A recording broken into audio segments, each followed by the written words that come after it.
क्या होल करना है या फिलअप करना? फिलअप करना। जल्दी निकालेंगे, आंसर बताएंगे। r/2 3 4 5 क्या आ रहा है?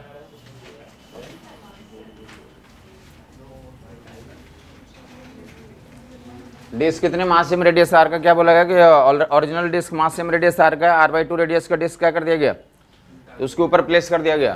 तो सेंटर मास फाइंड करना है।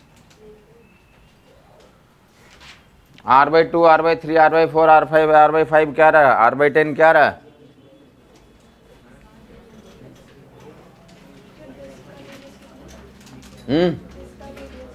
डिस्क का एक्चुअल डिस्क का रेडियस आ रहा है, एक्चुअल डिस्क का radius R and mass M, उसमें से उसके ऊपर क्या रख दिया गया?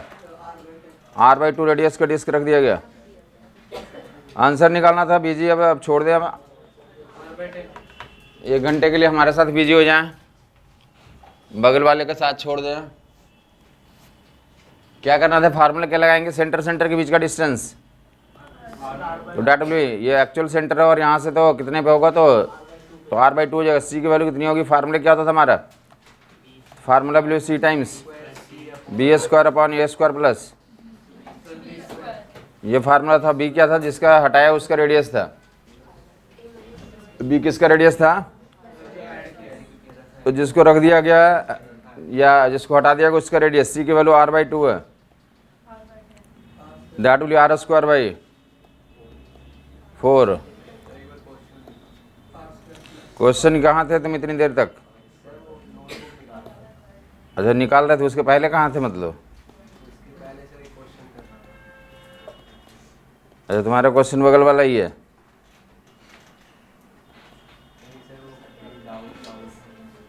r/2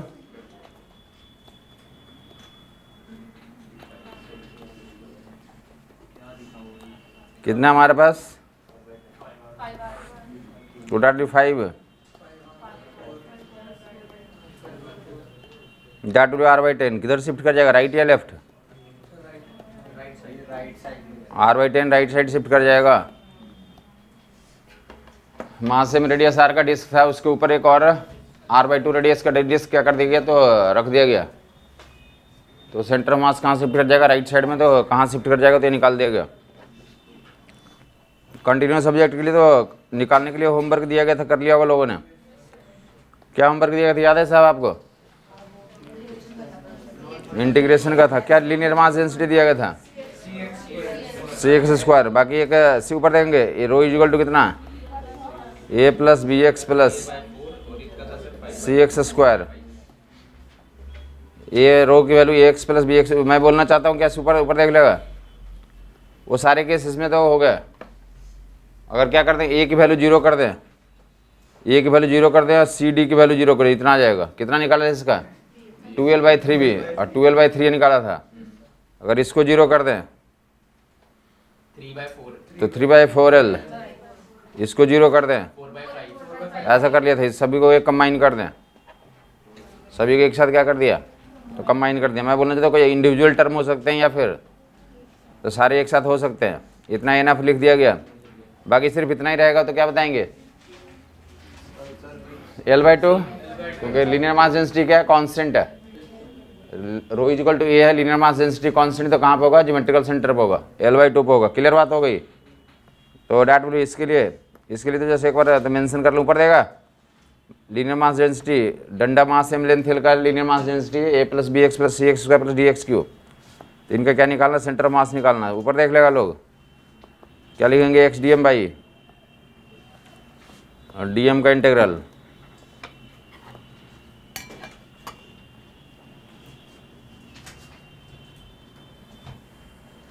x/dm का इंटीग्रल x/dm के लिए क्या कर लोगे? dm के लिए rho dx, dm is equivalent to rho dx। ऊपर नीचे रो रख करके इंटीग्रेट कर दोगे।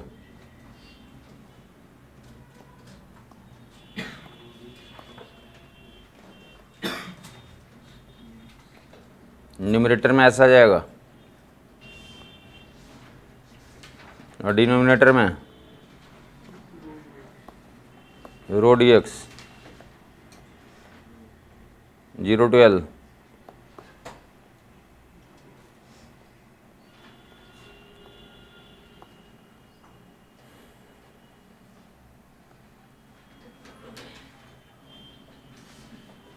नेक्स्ट स्टेप जैसे इंटीग्रेट करेंगे आंसर आ जाएगा। पहला टर्म क्या हो गया, ए एक्स हो गया, ऊपर में क्या हो गया, A X D X, A X square by 2 integration हो जाएगा, X square by 2 A L square by 2 हो जाएगा, क्या जाएगा, ए एल स्क्वायर बाई 2। दूसरा टर्म क्या है हमारा, बी एक्स स्क्वायर हो गया। दूसरा टर्म क्या हो गया, इंटीग्रेशन क्या हो जाएगा, बी एक्स क्यू बाई 3, क्या हो जाएगा, अपर लिमिट लोअर लिमिट रखोगे, B L Q by 3, B L Q by 3। Clear बात हो गई। A X B X square होगा ना ऊपर में, तो बी एक्स क्यू बाई 3 हो जाएगा, बी एल क्यू बाई 3 हो जाएगा पर लिमिट, ऊपर में एक्स से मल्टीप्लाई हो जाएगा, एक्स से सभी में मल्टीप्लाई हो जाएगा, ए एक्स हो जाएगा, ए एक्स स्क्वायर हो जाएगा, ए एक्स हो जाएगा, बी एक्स स्क्वायर हो जाएगा, मल्टीप्लाई कर दिया गया।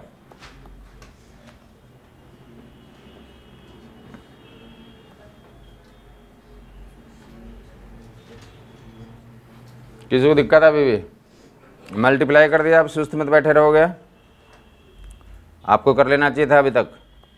ए L square by 2 B L Q by C L 4/4 D L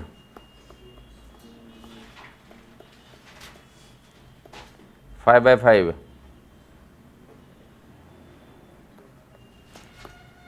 A L plus B L square by 2 plus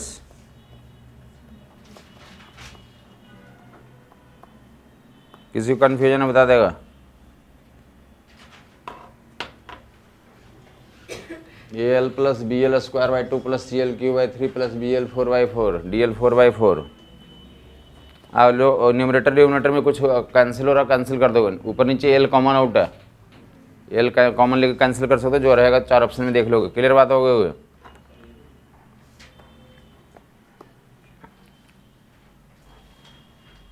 तेज हाथ चलाएगा, काफ़ी लोग तो इतना सुस्त लिख रहे हैं जैसे उनमें जान बची नहीं है।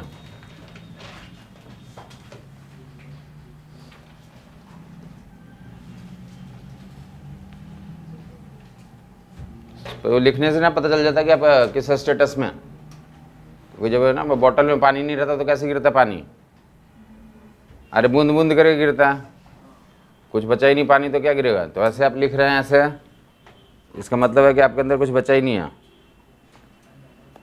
से ऊपर देंगे तो बन एक क्या बोला कि लंबाई, डंडे की लंबाई 1 मीटर, लंबाई कितनी है 1 मीटर। ये हर एक को किताब में क्वेश्चन दिया हुआ। और लीनियर मास डेंसिटी लैम्डा की वैल्यू दिया हुआ 1 + x दिया हुआ, सेंटर ऑफ मास निकालना, इंटीग्रेट कर लेगा। लीनियर मास डेंसिटी लैम्डा से लिखें या एक्स से लिखें, ये लैम्डा से लिखें या रो से लिखें, एक ही बात है। कुछ समझ नहीं आया, क्या फार्मूला बन जाएगा, ऊपर में लैम्डा एक्स डी एक्स का इंटीग्रल और इंटीग्रेशन, और नीचे में लैम्डा डी एक्स का इंटीग्रल, डी एम की वैल्यू लैम्डा डी एक्स हो जाएगा, नीचे में लैम्डा डी एक्स का इंटीग्रल, ऊपर में लैम्डा एक्स डी एक्स का इंटीग्रल। कितना आ रहा है 2/3 मीटर या 3/4 मीटर, कितना आ रहा है 2/3 या 3/4 या 5/12। अच्छा कोई आंसर नहीं अभी तक।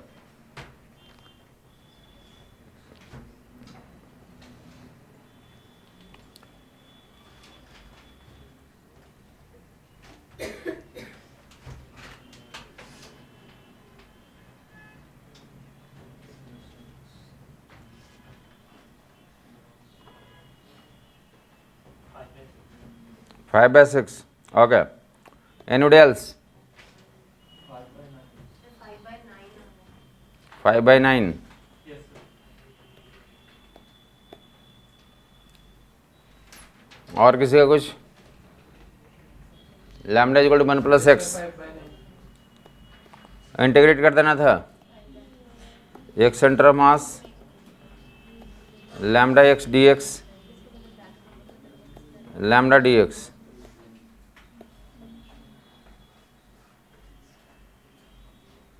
लैम्डा की वैल्यू कितना,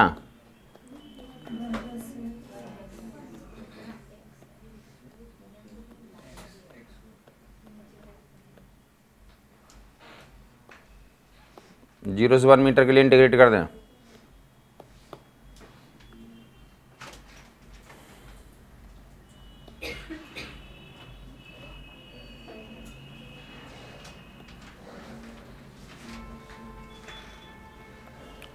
न्यूमरेटर में क्या हो जाएगा, पहला टर्म क्या हो जाएगा तो गुना कर लो, एक्स डी एक्स हो जाएगा, दूसरा x square D x, x D x का कितना, एक्स स्क्वायर बाई 2,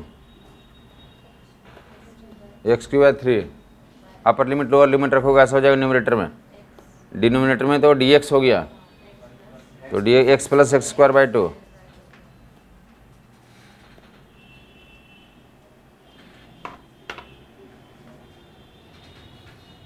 रिमेनिंग कर लोगे तुम, ऊपर में कितना आ रहा है 5/,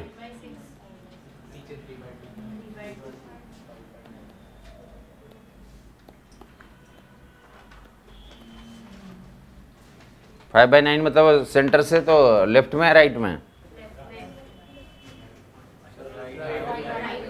5 पॉइंट समथिंग आ रहा तो राइट में हो जाएगा। लोकेशन ही पूछ सकते हैं कि सेंटर मास इधर होगा इधर होगा। बात क्लियर हो गई लोगों को। इसमें क्या होता अगर 1 - x होता, 1 - x होता तो किधर आ जाता, बीच में माइनस होता तो कुछ कुछ अलग वैल्यू आ जाती। वो में प्लस में था ना, 1 + x था तो बीच में प्लस टर्म आ रहा था। By the way linear mass density 1 - x लिखा होता तो बीच में क्या आता 1/2 - 1/3, तो न्यूमरेटर में 1/6 आ जाता। नहीं इंटीग्रेट करके देख लोगे वैसे,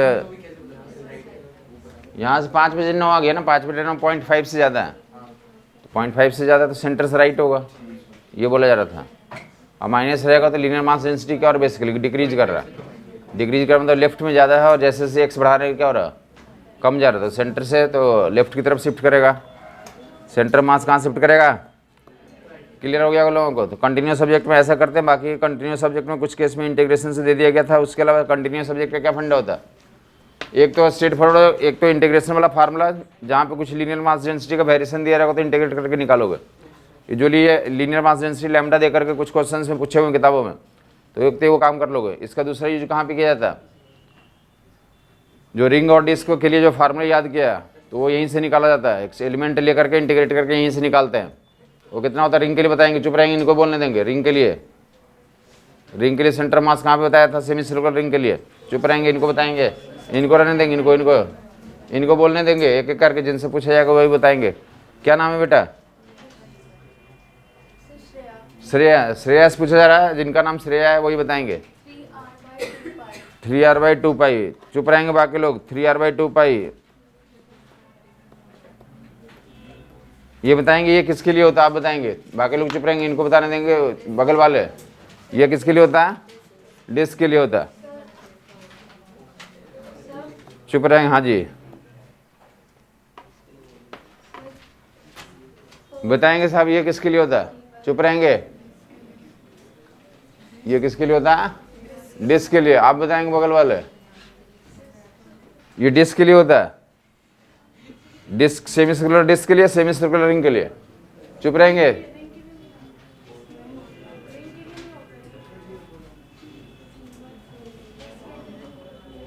ये लोग बोल रहे हैं डिस्क के लिए भी नहीं होता, रिंग के लिए भी नहीं होता। इसका मतलब जो बोल रहे थे उनको ना डिस्क का पता था ना रिंग का पता, मतलब कोई आता पता ही नहीं था, कुछ बोले जा रहे हैं। सावधानी से बोलेंगे। जैसे एक मिनट सुने, आपने देखा मैंने क्या किया, मैंने एक क्वेश्चन पूछा, उन्होंने गलत आंसर दिया, मैंने ये पूछ दिया कि ये किसके लिए होता है, उसका तो वो गलत हो गया, समझ आए। उनको लग गया कि वो तो गलत बोला, हम सही बोल रहे हैं, डिस्क का बोल दिया। कुछ और हमने किसी और को दे दिया। तो मैं बोलना चाहता हूँ कि ऐसे गलत करवाया जाता है। किसी से क्या करवाना है, तो एग्जाम में तो ऐसे किया जाता है कि किसी चीज़ को लिख दिया जाता है, तुमसे कैसे गलत करवाएंगे, करवा लिया जाएगा तुमसे। तो सावधान रहना पड़ता है, समझ आई बात नहीं है। सावधानी रहने का मतलब क्या होता है, याद रहने का मतलब क्या होता है, मतलब डेली जो है सुबह 4 बजे उठ गया, पढ़ना शुरू कर लिया, सुबह 4 बजे उठ करके डेली अगर पढ़ेगा आदमी तो क्या हो जाएगा, याद रहेगा।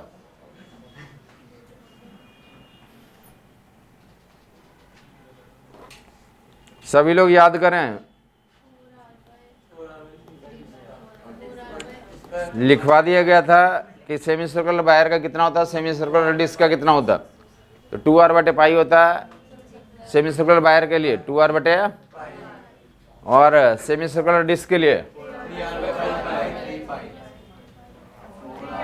अच्छा, इसमें भी कन्फ्यूजन चला लोगों को, 3r/4π या 4r/,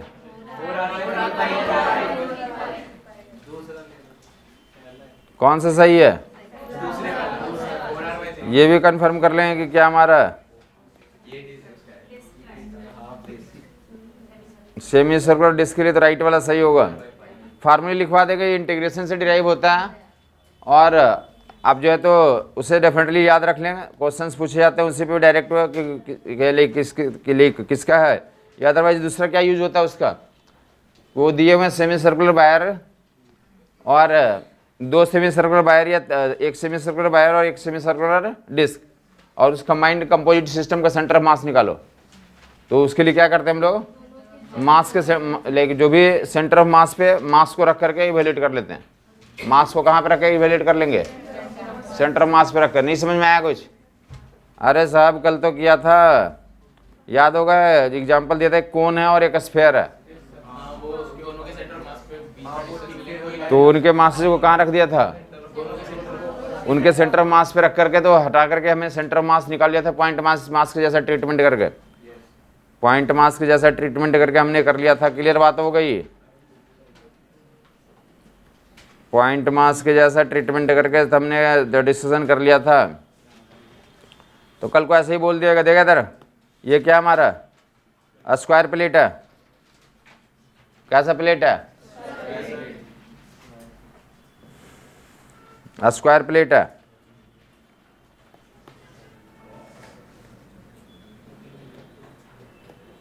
जो भी लंबाई साइड लेंथ दिया हुआ,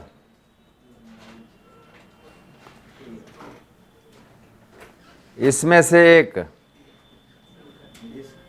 तो सेमी, हाँ एक तो सेमी सर्कुलर डिस्क रिमूव कर दिया गया। डिस्क जो है तो रेडियस ए का या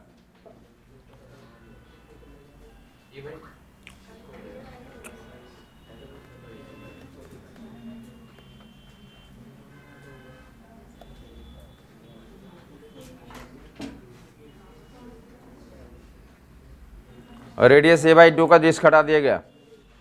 मैं करूँगा नहीं पूरा, बस फॉर्मेलिटी देख लें कि क्या करना होगा।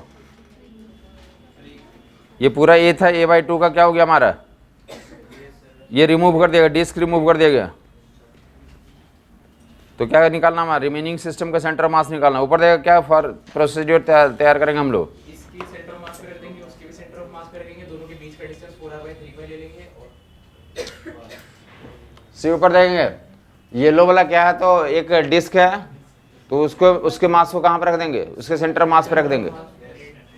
या डिस्क वगैरह में क्या यूज करें हम लोग, डिस्क है या स्क्वायर प्लेट है, तो उसका मास कहाँ पे डिस्ट्रीब्यूटेड होता है, एरिया पे। कहाँ पे डिस्ट्रीब्यूटेड होता है, तो हम लोग क्या अप्लाई कर सकते हैं, a1x1 + a2x2/a1 + a2।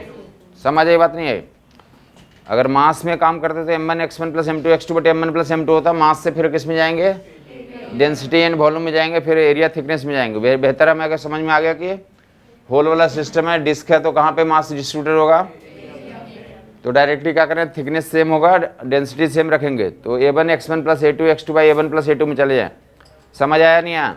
अब क्या करेंगे, तो उसके मास को कहाँ पर रख दें, सेंटर ऑफ मास पे। तो स्क्वायर के मास को तो सेंटर ऑफ मास पे रख दें, ये एरिया को इसके सेंटर ऑफ मास पे रख दें। तो स्क्वायर का सेंटर ऑफ मास कहाँ पे होगा, उसको ज्योमेट्रिकल सेंटर पे, तो यहीं पे होगा, हाँ या नहीं, यहीं पे होगा। एक तो यहाँ पे एरिया हो गया स्क्वायर वाला, और ये वाला जो निकाल रहे हैं हम लोग, तो यहाँ से कितनी दूरी पे होता था, 4r/3π। तो एक यहाँ पे रख दें, जिसको भी ओरिजिन लेना चाहता हो ले लो। किसको ले लूँ, 4r/3π को, तो वहाँ से निकाल रहा हूँ, ये पता हो जाना चाहिए कि वहाँ से हमारा निकाला जा रहा। समझ नहीं आई बात कुछ? ये सेंटर के बीच का डिस्टेंस, तो ये यहाँ से यहाँ तक पूरा a/2 है। a/2 में से a/2 माइनस 4r/r की वैल्यू भी कितना रख दोगे? a/2। तो c की वैल्यू निकाल लिया हमने। अब जो रिमूव्ड सिस्टम है उसके सेंटर ऑफ मास से अगर हम लोग निकाल रहे हैं, लोकेशन कहाँ से बता रहे हैं? इसके सेंटर ऑफ मास से। तो जो सेंटर ऑफ मास का लोकेशन आएगा, तो .w इसका a1 x1 कितना हो गया? .w a1 x1 0 हो गया, 0,0 ले लिया उसे। और दूसरे वाले के लिए a2 x2 a1 plus a2 को माइनस में रख देंगे आप, या a2 को प्लस में रखेंगे? किसको प्लस में रखेंगे, किसको माइनस में रखेंगे?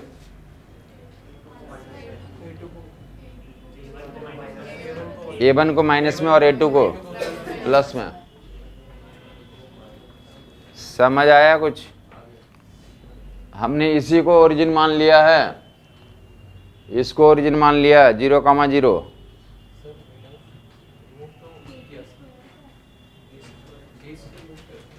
हाँ, तो उसी को ओरिजिन मान के काम कर रहे हैं, वहाँ से आंसर आ जाएगा। 2 पॉइंट मास हो गए ना हमारे, किसी को भी ओरिजिन मान के आंसर दे सकते हैं। अगर आपको मन कर रहा नहीं है मैं इसको यहाँ पे ओरिजिन मानूंगा, तो यहाँ पे ओरिजिन मान लें, कोई दिक्कत नहीं है।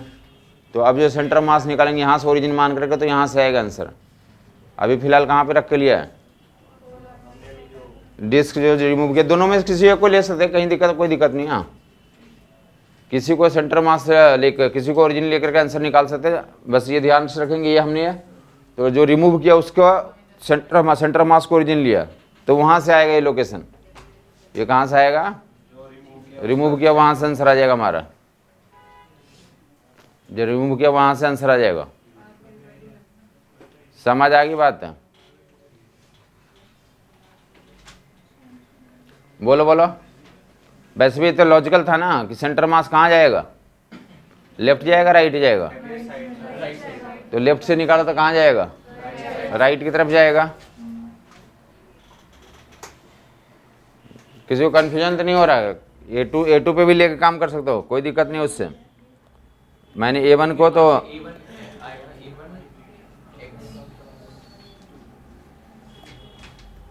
ऊपर देख लिया C, इतना में कंफ्यूज हो जाता है आदमी। ये ऐसा करके रिमूव कर लिया, ऊपर देगा, यहाँ पे रिमूव कर लिया, इसके तो मास को इसके सेंटर ऑफ मास पे रख देंगे, या एरिया के टर्म्स में डील कर रहे हैं। जो रिमूव किया उसको, और ये वाला यहाँ पे रख दिया। 2 पॉइंट मास A1 हो गया, A2 हो गया। कुछ नहीं समझ में आया? कोई दिक्कत नहीं। अब हम A2 को ओरिजिन मान के काम करें या A1 को ओरिजिन मान के काम, कोई फर्क नहीं पड़ेगा। A1 को ओरिजिन मान के करेंगे तो सेंटर ऑफ मास का लोकेशन A1 से आएगा। A2 को ओरिजिन मान के करेंगे तो सेंटर ऑफ मास का लोकेशन कहाँ से आएगा? A2 से आएगा। जैसे भी करेंगे हम सही करेंगे, आंसर उतना ही आएगा। जहाँ से पूछा जाएगा वहाँ से बता देंगे फिर। हाँ, A2 के लिए देखें यहाँ पे तो क्या हो गया? तो अगर A2 के रिस्पेक्ट में लिखेंगे तो ये 0,0 ले लिया, कितना हो गया? तो ये यहाँ से यहाँ तक कितना हो गया? -c,0 हो गया। कितना हो गया? -c,0। इसको अगर ओरिजिन ले लिया तो ऐसा हो गया। अब जो है तो कितना फार्मूला होगा? हाँ जी, A1 x1 और A2 x2 जो भी है, तो एरिया इंटू इसका कोऑर्डिनेट कर दिया गया अपॉन A1 प्लस A2। जो रिमूव करने वाले का एरिया निगेटिव में रखते हैं, मास निगेटिव में रखते हैं। रिमूव करेंगे जिस सिस्टम को, उसका एरिया रखना हो तो एरिया को निगेटिव में रखेंगे, या मास को क्या रखेंगे? निगेटिव में रखेंगे। A1 को निगेटिव में रखूं या A2 को निगेटिव में रखूं? A1 को निगेटिव में रख दूं, कितना A1 का एरिया आएगा? तो डैट भी पूरा डिस्क का कितना था? πr²। सेमी सर्कुलर डिस्क का pi R square by pi R square by 2 negative में या पॉजिटिव में?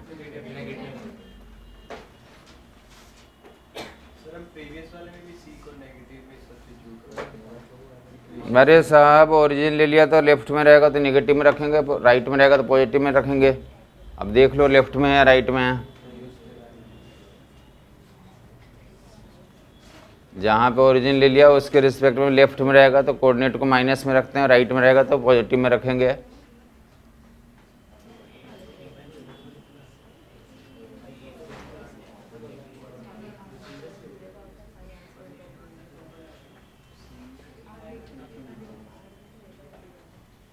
A1 माइनस A2 और A1 प्लस A2, A1 की वैल्यू कितना?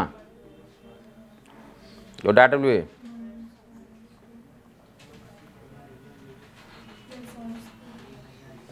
स्क्वायर का एरिया कितना हो जाता? तो साइड स्क्वायर, तो ऐसा हो जाएगा। आर की जगह पर रख लोगे, आर का वैल्यू कितना है? A/2। सी की जगह पर कितना है?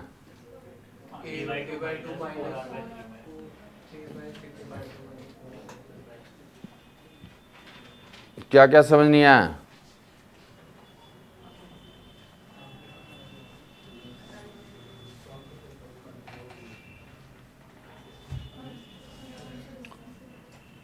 स्क्वायर प्लेट का एरिया ए स्क्वायर होगा, साइड का स्क्वायर होता है, डिस्क पूरा रहता था पाई आर स्क्वायर, आधा डिस्क है तो पाई आर स्क्वायर बाई 2।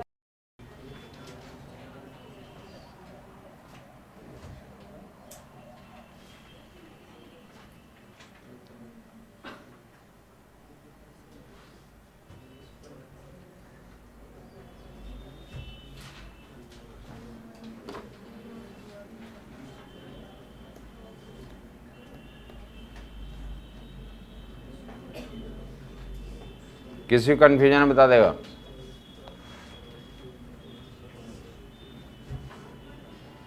बोलो बोलो। ये जो आएगा तो कहाँ से आ रहा है? स्क्वायर के सेंटर से। स्क्वायर के सेंटर से किधर की तरफ आ रहा है? पॉजिटिव में आएगा ये, तो मतलब राइट की तरफ आ रहा है। इतना वहाँ से राइट में आएगा। जहाँ से पूछा जाएगा वहाँ तो बता देंगे फिर से। जहाँ से पूछने का मतलब मे भी यहाँ से पूछा जा सकता है कि यहाँ से बताओ, तो यहाँ से इतना आगे, यहाँ से निकालना होगा तो कितना कर देंगे? A/2 और ऐड कर देंगे। जहाँ से लोकेशन पूछेगा वहाँ से तो इंडिकेट कर लोगे तुम। समझ आ गया वो लोगों को?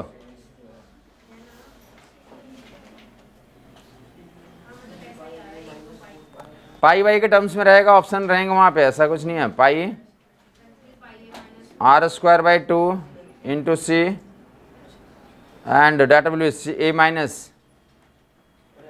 Minus pi R square by 2, ऐसा हो जाएगा। एलसीएम अगर लेकर रख दोगे, कैपिटल आर की वैल्यू भी रख लोगे, पाई इंटू आर स्क्वायर की जगह पे तो ए स्क्वायर बाई 4 हो गया इंटू सी, और भी नीचे 2 पाई बाई 2 पहले से था। सी की जगह पे भी रख दे रहा हूँ, कितना है सी की जगह पे? A/2 माइनस, तो A/2 माइनस 4A/, तो ऐसा कुछ है। और नीचे में तो A माइनस, और A माइनस ये A स्क्वायर माइनस है, A स्क्वायर पाई, हाँ जी। तो ऐसे पूरा अच्छा सा आंसर आएगा। जो 4 ऑप्शन में रहेंगे टिक आउट कर लोगे तुम।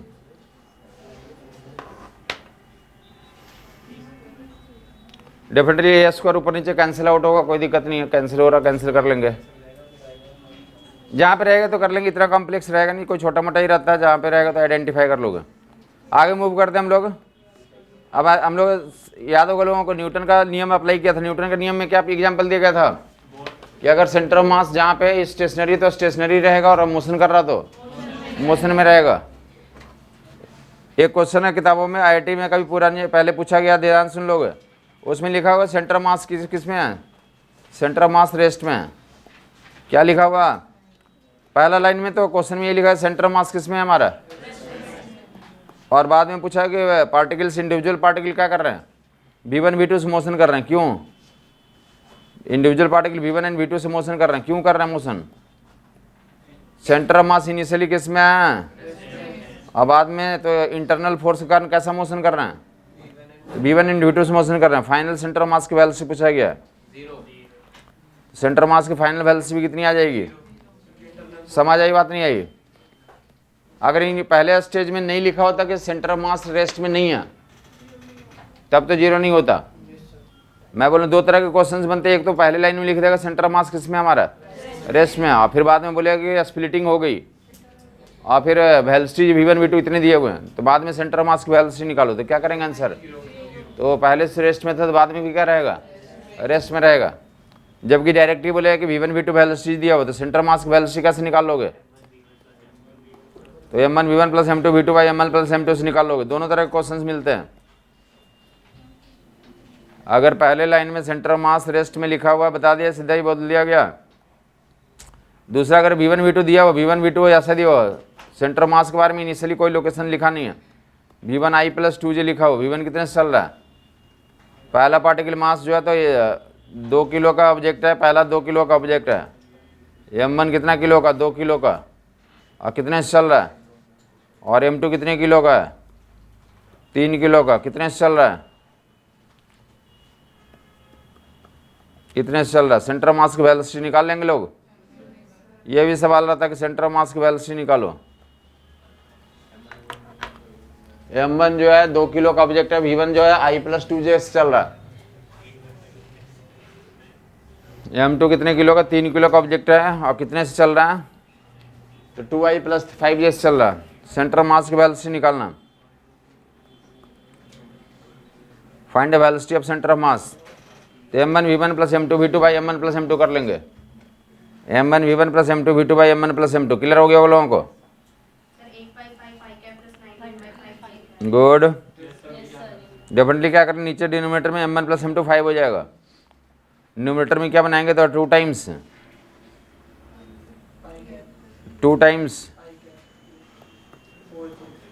I प्लस ट्वाइस J और 3 times 5J by M1 plus M2।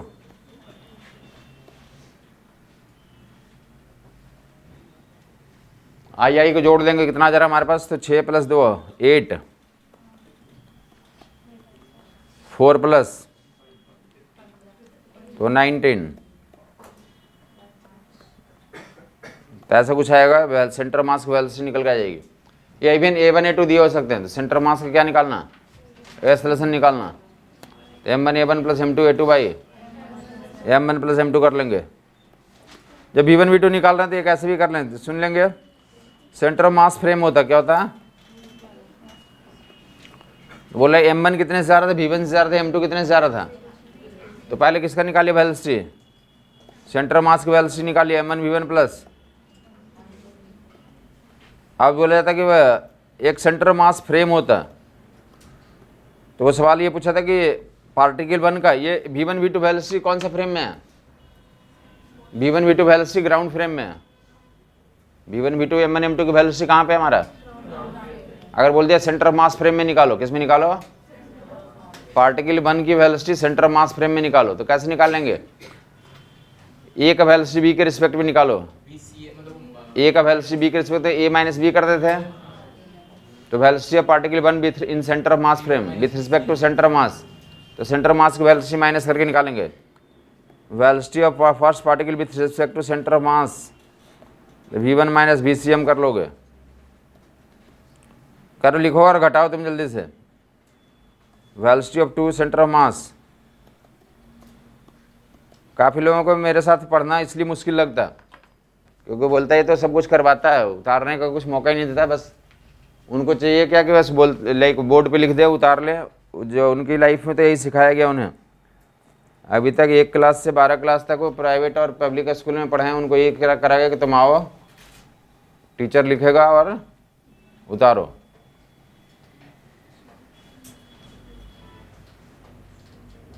इसलिए मेरे साथ उनको मुश्किल लगता है कि ये तो वो लिखता नहीं है, खुद कम लिखता है और हमसे ज़्यादा लिखवाता है। तुम्हारे अंदर पावर डालने का ये तरीका ही हो सकता है कि तुम लिखोगे तभी पावर आएगा, उतारने से कोई पावर का गेन नहीं होगा। समझ नहीं आई बात कुछ?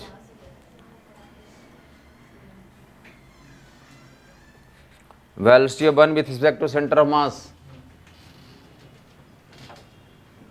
फर्स्ट पार्टिकल का velocity centre of mass frame में, सेकेंड पार्टिकल का velocity centre of mass frame में। घटा के कुछ देखा नहीं देखा? कहाँ से बैठ के देख रहे हैं?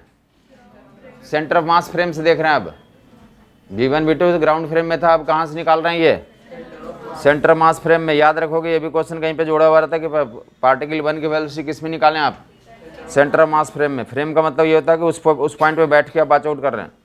तो velocity of 1 with respect to centre of mass, V1 minus V centre of mass, V1 minus V centre में घटाना है। आप घटाओगे तो आंसर आ जाएगा। ऐसा कोई क्वेश्चन मैं नहीं देता हूँ कि तुम ना कर पाओ, तुम लिख करके तो कंटिन्यू कर सकते हो। वही क्वेश्चन तुम्हें बोला था करो तुम। ये एलसीएम कोई भी बच्चा लेगा तो आंसर आ जाएगा। M1 प्लस M2 गुना करोगे, M1 V1 M2 V1, M1 V1 minus, ये हटा दोगे,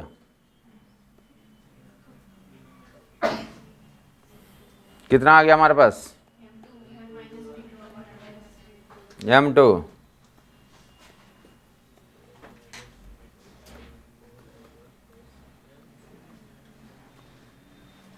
M2 V1 minus V2 by M1 plus M2।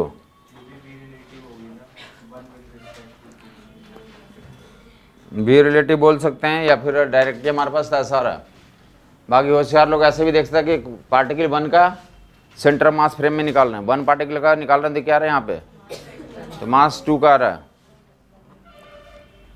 दूसरा जो है तो जल्दी से निकाल के आप बताएं कि 2 का सेंटर मास फ्रेम में कितना आएगा? अगर कोई ऐसे लिख रहे हैं तो गलत आएगा वो। V2 माइनस V1 या बाहर लगा लें माइनस, ये सही आएगा। बाहर में क्या रहेगा? तो 2 वाले का फिर से वैसे निकले, velocity of 2 minus velocity of centre of मास, कैसा आ जाएगा? दिख रहा है? जब V1 सेंटर मास फ्रेम में V1 V2 का रेशियो निकालोगे तो M2 बाई M1 आ जाएगा। और माइनस साइन बता रहा है। माइनस साइन क्या बता रहा है? कि सेंटर मास फ्रेम में बैठ के देखोगे तो दोनों पार्टिकल कहाँ जाते हुए दिखेंगे? अपोजिट डायरेक्शन में जाता हुआ दिखेंगे। दोनों पार्टिकल जो है तो क्या करेंगे? अपोजिट डायरेक्शन में जाता हुआ दिखेंगे। माइनस साइन ये बता रहा है। कहीं स्टेटमेंट भी मिल सकता है कि दो पार्टिकल्स हैं और सेंटर ऑफ मास फ्रेम से कौन सा स्टेटमेंट ट्रू है। तो सेंटर ऑफ मास फ्रेम में दोनों पार्टिकल्स का तो वेलोसिटी का तो जो रेशियो होता है inverse ratio of their masses होते हैं और they are moving in opposite direction. Centre of mass frame में अपोजिट डायरेक्शन में तो मूव करते हुए नजर आएंगे। समझ आ गया होगा लोगों को? एंड उसके अलावा जो है V1 V2 दिया हो तो वैल्यूज निकालने की जरूरत पड़ सकती है। तो नेक्स्ट पार्ट इज तो kinetic energy in centre of mass frame. Kinetic energy 1 and 2 का कहाँ पे? सेंटर ऑफ मास फ्रेम में। वेलोसिटी का डायरेक्शन यही तो बोल रहा हूँ रिवर्स है, माइनस साइन यही तो बता रहा है। जब कैलकुलेट करोगे तो minus times V1 minus V2 आएगा। तो ऊपर वाले का V1 माइनस V2 था और नीचे वाला क्या माइनस में है, तो इसलिए क्या बताएंगे? सेंटर मास फ्रेम पे बैठ जाओगे दोनों पार्टिकल्स कहाँ जाता हुआ नजर आएंगे? अपोजिट डायरेक्शन में नजर आएंगे। दोनों पार्टिकल अपोजिट डायरेक्शन में जाता हुआ नजर आएंगे। ये कॉमन सा प्रोसेस है। अगर तुम ट्रेन में बैठ जाते हो तो प्लांट कहाँ नजर आते हैं? तो पीछे जाता हुआ नजर आते हैं। तो ऐसे ही है, तुम सेंटर ऑफ मास फ्रेम में जाकर बैठ जाओगे तो वहाँ दोनों पार्टिकल्स का डायरेक्शन कहाँ हो जाएगा? तो अपोजिट डायरेक्शन में दिखेगा तुम्हें। सामने एक एक्सप्रेशन आ रहा है, एक्सप्रेशन को एक्सप्लेन कर रहा हूँ। बाकी विजुअलाइजेशन बता दिया कि विजुअलाइज भी कर सकते हैं आप। तो next part is kinetic energy in centre of mass frame. तो क्या लिख लेंगे? M1 velocity of 1 in centre of mass frame by 2 plus M2 velocity of 2 in centre of mass frame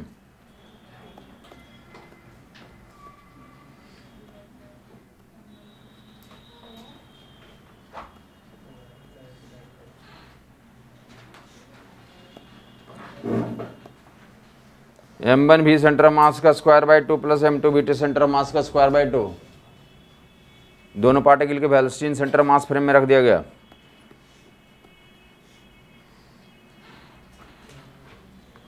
kinetic energy in centre of mass frame add on कर लोगे।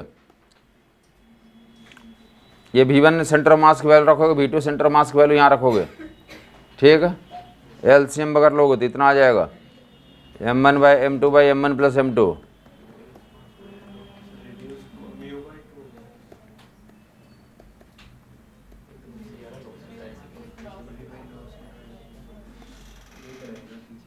Centre mass frame में kinetic energy की value इतना solve out over कर जाएगी।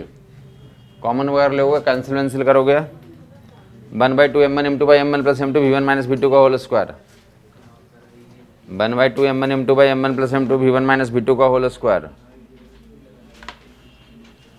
आगे move करेंगे।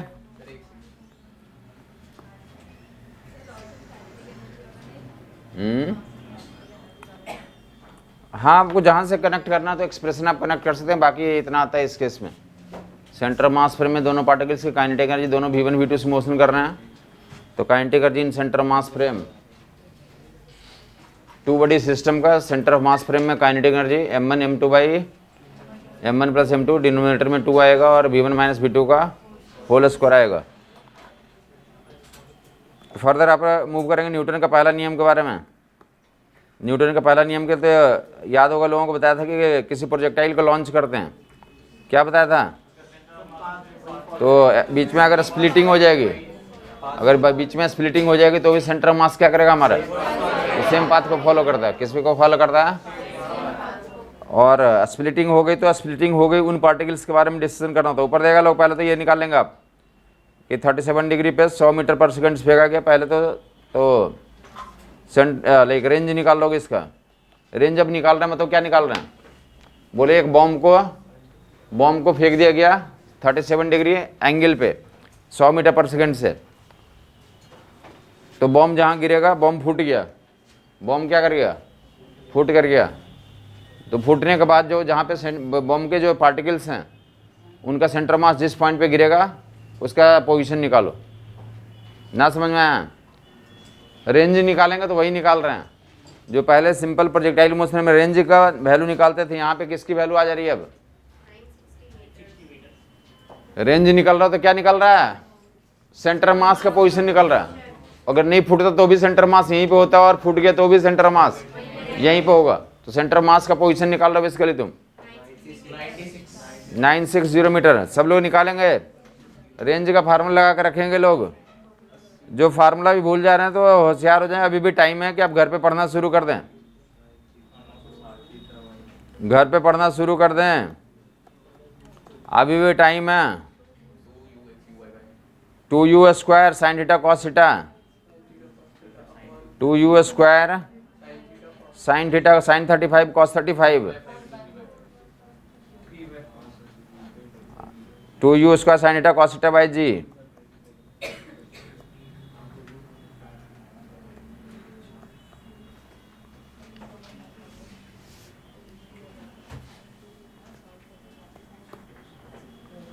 Cancel कर लेंगे, 0 0 का कैंसिल हो गया, 5 से काटेंगे कितना हो गया 2, यहाँ से काटेंगे तो डायरेक्ट 960 मीटर।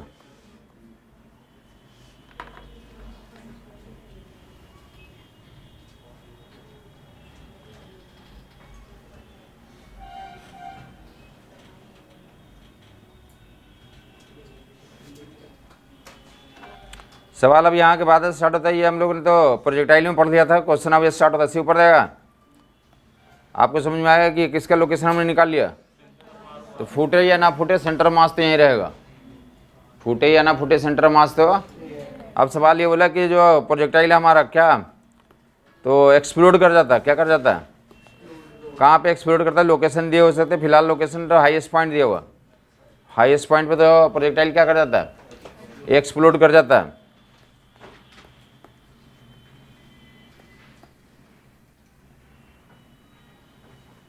मास रेशियो 1:3 में हाईएस्ट पॉइंट पे क्या कर जाता है, एक्सप्लोड कर जाता है। मास रेशियो 1:3 में 1:3 में एक्सप्लोड कर जाता।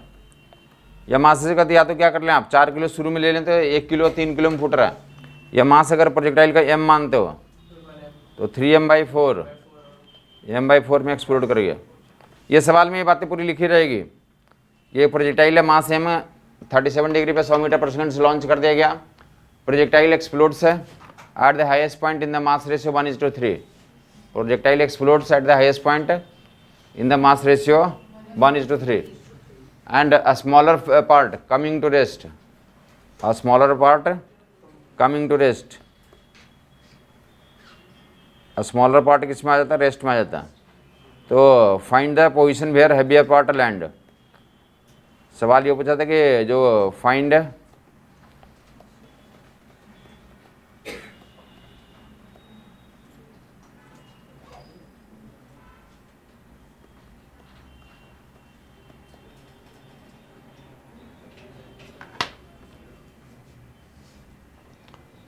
Find position where heavy part land.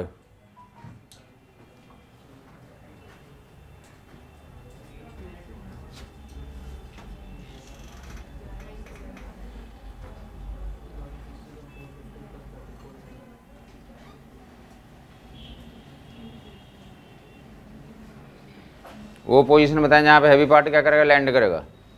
समझ आई बात? देगा ऊपर देगा, क्या फंडा लगाएंगे ऊपर देगा, हाईएस्ट पॉइंट पे जाकर क्या करेगा, ऊपर देगा। ये जो है तो दो तरीका हम लोग यूटिलाइज करेंगे, दोनों से समझ लेगा। करने की जरूरत नहीं, समझे आप जो बातें बोली जा रही है उतना इंश्योर करने, वो पॉइंट हमें याद रह जाता है। जो पॉइंट बता दिया जा रहा है उतना पॉइंट आप इंश्योर करने के आपको याद रह जाता है। कैलकुलेशन करने के लिए तो एक ताकत है आपके अंदर, तो आप एग्जाम में डेफिनेटली जाकर कर लेंगे। करने की जरूरत है ही नहीं, उन पॉइंट्स को समझें और याद रखें। से ऊपर देखें, यहाँ बोला कि रेस्ट में आ गया, एक पार्टिकल क्या करिए, ये रेस्ट में आ गया तो डेफिनेटली नीचे गिर जाएगा। ये वहाँ पे कुछ व्यवस्था तो है नहीं, तो क्या करेगा वो, रेस्ट में आने का मतलब कि उसमें कोई एनर्जी रही नहीं, तो क्या करेगा वो, फ्री फॉल के अंदर तो यहीं पे गिर जाएगा। दूसरा पार्टिकल तो ऐसे जा रहा होगा, मान लिया ऐसे जा रहा तो कहीं जाकर के ऐसे लैंड किया, तो यही लोकेशन हमें पता करना। तो हम बोलेंगे इन दोनों पार्टिकल का सेंटर ऑफ मास तो यहीं पे है ना, तो सेंटर ऑफ मास के रिस्पेक्ट में एक पार्टिकल m/4 और दूसरा 3m/, हम जानते हैं सेंटर ऑफ मास के रिस्पेक्ट में m1 x1 = तो ये फंडा लगा देंगे सेंटर ऑफ मास के रिस्पेक्ट में। तो ये कितना होता, पूरा 960 निकाला था आपने, तो ये कितना हो गया हमारा, आधा कर देंगे 480। x1 की वैल्यू कितनी आ गई, करस्पॉन्डिंग x2 निकालना है। ये x2 आएगा तो कहाँ से आ जाएगा, जहाँ लैंड कर रहा है वहाँ से आ जाएगा, बाकी जहाँ से पूछिएगा वहाँ से आप आइडेंटिफाई कर लेंगे। यहाँ के रिस्पेक्ट में सेंटर ऑफ मास के रिस्पेक्ट में m1 x1 = that will be 3/4 m x2 m/4 दोनों तरफ से रिमूव कर लेंगे।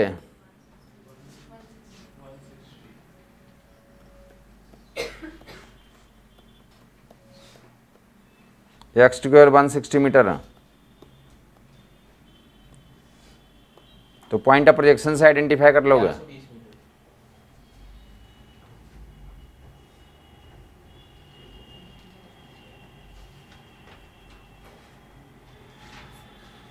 ये निकाल लिया यहाँ से, जहाँ पे लैंड करेगा वहाँ से तो 160 मीटर की दूरी पे है, तो यहाँ से तो आप ऐड कर लेंगे 960 प्लस, जहाँ से पूछा जाएगा डिपेंड करता है, हमने निकाल दिया। आपको जहाँ से आगे का तो इन्फॉर्मेशन पूछा जाएगा वहाँ से आइडेंटिफाई कर लोगे। एक और बार सी ऊपर देंगे, ये 160 निकाल लिया। अगर यहाँ से पूछेगा पॉइंट ऑफ प्रोजेक्शन से तो ऐड कर लोगे 960 प्लस 160 1120।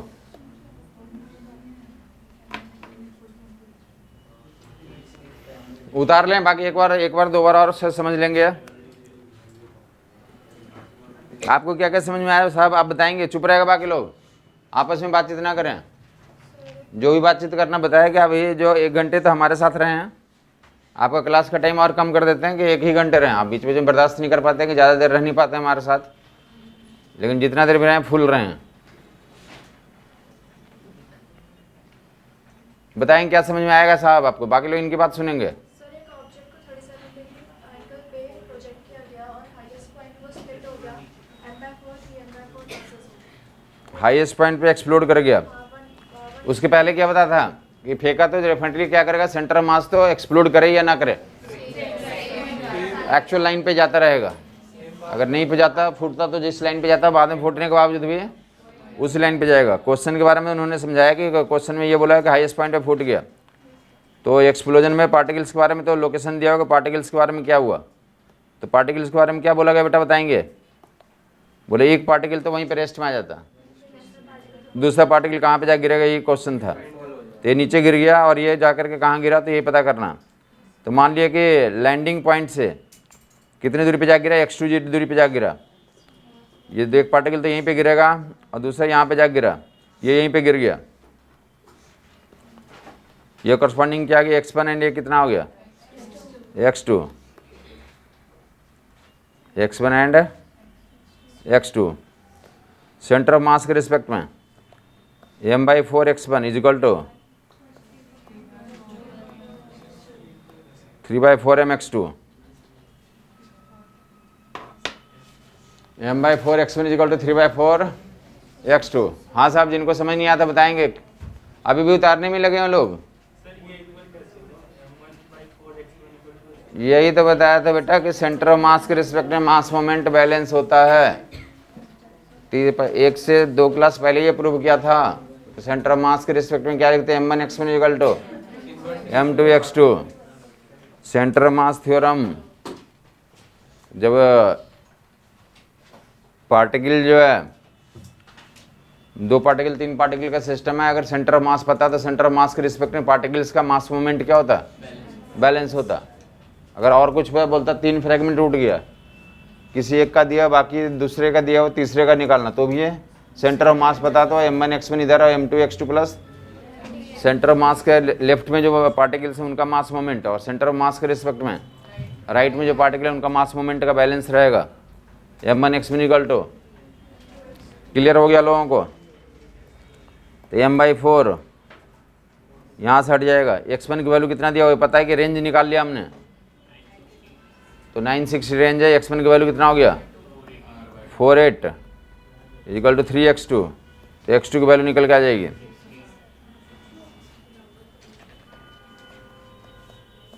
ईमानदारी से हाथ उठाएंगे, कितने लोगों का रेंज का फार्मूला ही भूल गए हैं।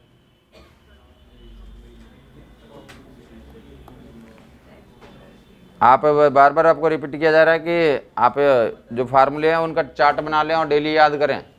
ये आश्चर्यजनक नहीं है कि भूल गए, आश्चर्यजनक ये है कि आप एफर्ट नहीं लगा रहे हैं। भूलने का तो इसलिए जन्म ही हुआ कि भूल गए। भूलने का तो नियम ही है कि भूले, आदमी है तो भूलेगा ही। बट हम क्या करें, एफर्ट लगाते रहेंगे तो डेफिनेटली याद हो रहना शुरू हो जाएगा।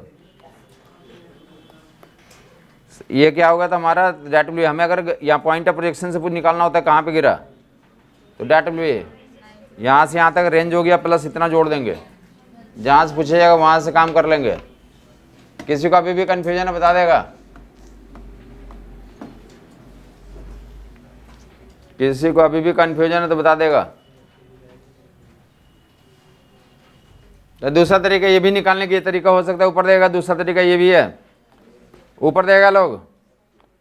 पहला तरीका बोलेंगे साहब क्या क्या समझ में आया, चुप रहेंगे। पहला तरीका में क्या समझ में आया आपको, क्वेश्चन था प्रोजेक्टाइल गिरता वहीं पे सेंटर ऑफ मास पे गिरेगा, बाद में फूट गया। आपको क्या समझ में आया, कुछ एक लाइन बताएंगे।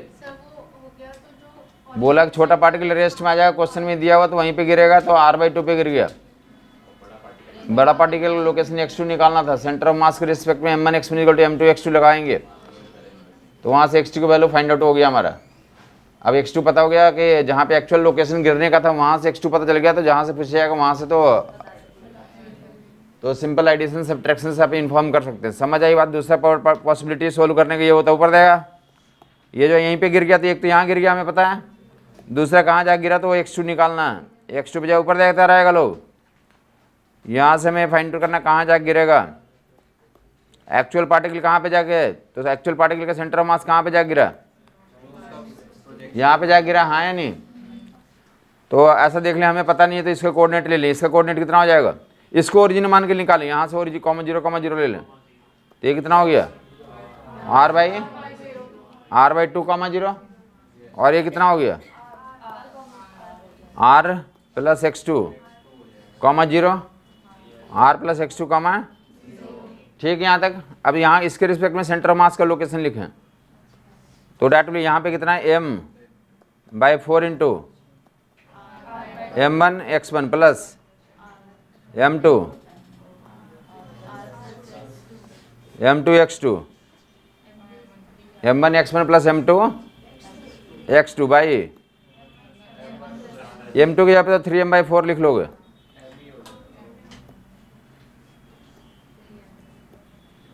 बाई m1 प्लस m2 कितना हो जाएगा, और ये कितना दिया हुआ,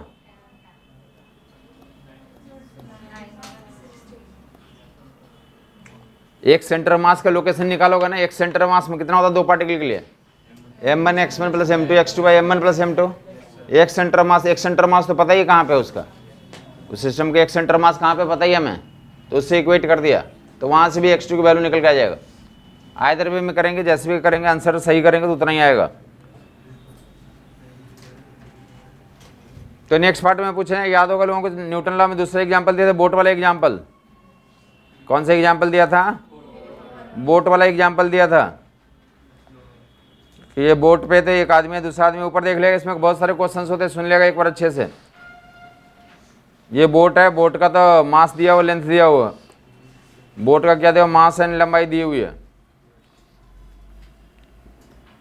और इसमें बताया गया था कि कितने %, 2%, 3%, 4% कितने भी हो सकते हैं। यूजुअली क्वेश्चन जो बना हुआ बुक्स वगैरह में, तो किसके लिए बना हुआ, 2% डाल करके या 1% डाल के बनाया हुआ, 3, 4, 5, 10, 20 कितने भी दिए जा सकते हैं। बट यूजुअली जो किताबों में मिलेगा तो या तो क्या है, बोट के अलावा एक आदमी रहेगा बोट पे, या बोट के अलावा कितने आदमी, 2 आदमी। तो ऐसे ही क्वेश्चन रहते हैं, तो इतना ही हम लोग काम कर रहे हैं, 3, 4, 5, 10, 20 कितने भी लेके किया जा सकता है। 2 आदमी है यहाँ बोट पे। पहला तो लोकल छोटे मोटे बात आपको याद होगा, न्यूटन लॉ क्या कहता है, तो सेंटर ऑफ मास जहाँ पे रहेगा वहीं पे रहेगा, इवन इफ पार्टिकल्स क्या करेंगे, तो इधर उधर मोशन करेंगे। सेंटर ऑफ मास में डिस्प्लेसमेंट कितना होगा, अभी तक यही क्वेश्चन पूछेगा कि सेंटर ऑफ मास में डिस्प्लेसमेंट बताओ, तो 2 से 3 बार क्वेश्चन प्रीवियस ईयर में आया जहाँ पे ये पूछा गया, तो सेंटर ऑफ मास में डिस्प्लेसमेंट, तो उसका आंसर कितना होता, 0 होता। बट जो है कि दूसरा इसमें पूछा जाता है कि सेंटर ऑफ मास को वहीं पर रखने के लिए, तो डिस्प्लेसमेंट ऑफ द बोट निकालो, तो उसी को आप ये फाइंड आउट करने जा रहे हैं। तो केयरफुली कलम बंद करके आप समझ लें एक बार, क्योंकि कुछ क्वेश्चंस में थ्योरेटिकल भी बनते हैं, वो थ्योरेटिकल क्वेश्चंस का आप आंसर दे देंगे विदाउट तो लिखे हुए, तो उन क्वेश्चन को भी समझ लें। बाकी जो लिखने वाला है तो एक सिंगल स्टेप में आंसर आ जाएगा, लिखने वाला सिस्टम का सिंगल स्टेप में आंसर आ जाएगा। तो पहला तो ये देखेंगे, पहले तो पूछा, यही सवाल पूछा था कि 2 बोट मिलेगी, पहले तो 2 लोगों के लिए डाल के करूँ, एक ही लोग को डाल के करूँ, एक ही लोग को डालता हूँ पहले, एक ही लोग, बोट है नहीं, एक आदमी का सिस्टम है, ये आदमी ऊपर देगा, तो अगर ये आदमी जो है ये बोट पे इधर से इधर जा रहा है, राइट की तरफ जा रहा है, सेंटर ऑफ मास को वहीं पे रखने के लिए, बोट का डिस्प्लेसमेंट किधर होगा, तो एक तो आंसर इतना ही हो गया, बोट का डिस्प्लेसमेंट कहाँ होगा, -i कैप में होगा। पर्सन आगे जाएगा तो कहाँ जाएगा, या वाइस वर्सा। अगर बाई द वे सपोज यहाँ से स्टार्ट किया क्वेश्चन कि कोई पर्सन कहाँ है, बोट के राइट एंड पे, इनिशियली पर्सन कहाँ पे है, बोट के राइट एंड पे है, और पर्सन कहाँ आ रहा है, राइट से, तो बोट का डिस्प्लेसमेंट बताओ। तो ये क्लियर हो गया लोगों को, तो दैट इज वन एस्पेक्ट। दूसरा एस्पेक्ट में देखो, 2 लोग हैं, क्या कर रहे हैं, 2 ही लोग हैं, ऊपर देगा। अब जो है 2 लोगों में क्या होगा, एक भारी होगा एक हल्का होगा, दिख रही है, ये मान लिया भारी है, थोड़ी देर के लिए मान लीजिए अमिताभ बच्चन है, और ये क्या हमारा आमिर खान, ये अमिताभ बच्चन, और ये किसका मास ज़्यादा होगा, अमिताभ बच्चन का मास ज़्यादा होगा। अपना अमिताभ कितना किलो का, 60, और इसको कितना ले लें, 50, आप बोट ले लें 40 किलो।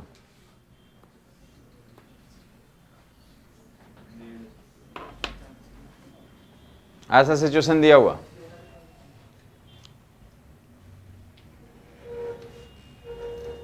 एक क्वेश्चन तो इतना ही होता है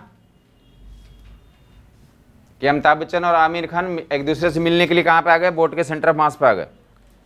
बोट की लंबाई भी दी हो 4 मीटर, बोट की लंबाई कितना मीटर की है? दोनों मिलने के लिए कहाँ पे आ रहे हैं? बोट ये दोनों मिलने के लिए तो यहाँ पे आ रहे हैं। मिले आकर के अमिताभ बच्चन आया लंबी टांगों से चलता हुआ, जल्दी से पहुंच गया, यहीं पे इंतजार कर रहा। आमिर खान आया, दोनों कहाँ पे मिल रहे हैं?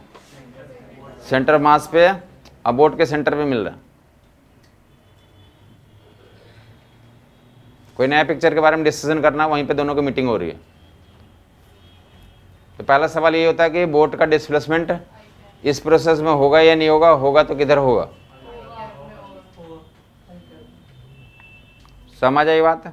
पहला क्वेश्चन तो यही होता है थ्योरेटिकल वाले 4 ऑप्शन में कि which of the following is correct, incorrect. तो इसका जो है तो बहुत सारे लॉजिक से बेहतर लॉजिक ये होगा कि अमिताभ बच्चन को क्या कर दें आप? अमिताभ बच्चन को ऐसा मान लें, अमिताभ बच्चन को बोले कि ये अमिताभ बच्चन 50 + 10 का है। अमिताभ बच्चन में क्या घुसा हुआ है? एक आमिर खान है, साथ में एक्स्ट्रा 10 किलो है। तो बेसिकली 50 किलो 50 किलो अगर मोशन करेगा अपोजिट डायरेक्शन में तो क्या हो जाएगा? उसके कारण कोई इफेक्ट नहीं आएगा।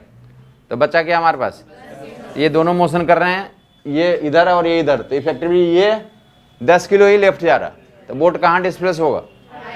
तो बोट का डिस्प्लेसमेंट राइट में होगा। तो पहले तो यह इन्फॉर्म कर लेंगे कि ऐसा कोई क्वेश्चन रहेगा कि बोट का डिस्प्लेसमेंट के बारे में चर्चा करो, तो बोट का डिस्प्लेसमेंट का डायरेक्शन तो यहाँ से निकाल लोगे।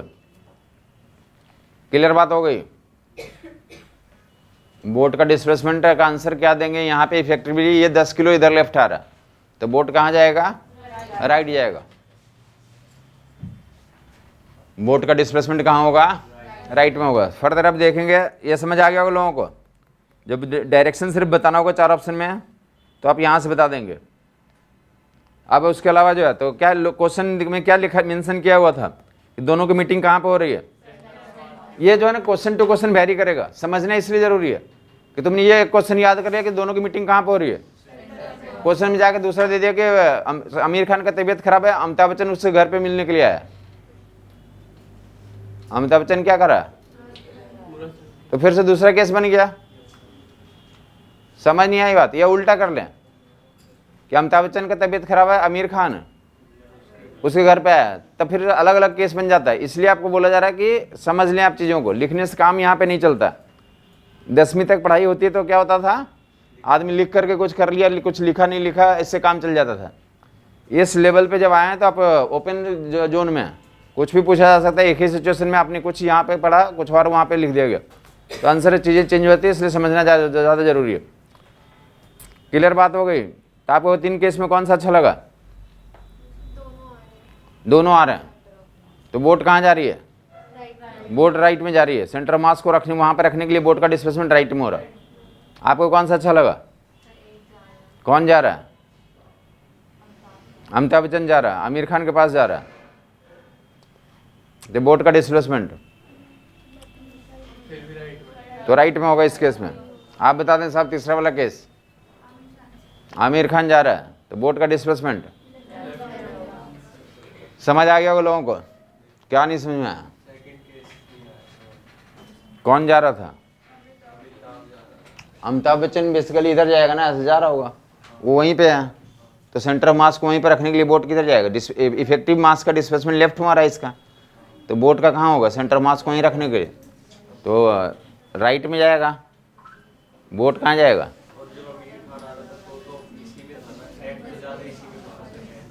वो नेट उसी में, लेकिन ये इधर जा रहा ना, वो यहीं पे चिपका हुआ, ये यहीं पे चिपका हुआ, ये इधर आ रहा, तो ये इधर जा रहा सेंटर मास को यहाँ वहीं पे रखने के लिए। तो ये बोट कहाँ चला जाएगा? लेफ्ट में चला जाएगा।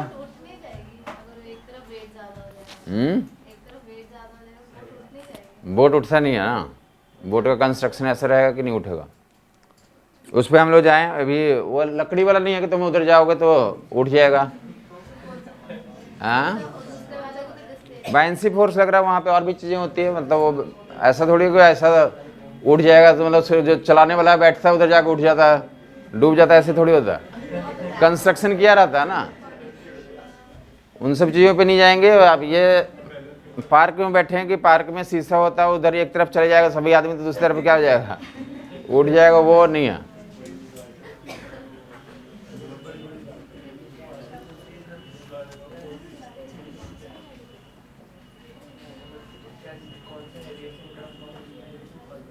ऊपर रहेगा, सुनेगा। अब हम लोग एग्जैक्टली एक्चुअल पॉइंट पे आने जा रहे हैं जहाँ जिसमें क्या निकालना होता है, तो डिस्प्लेसमेंट ऑफ बोट निकालने जा रहे हैं।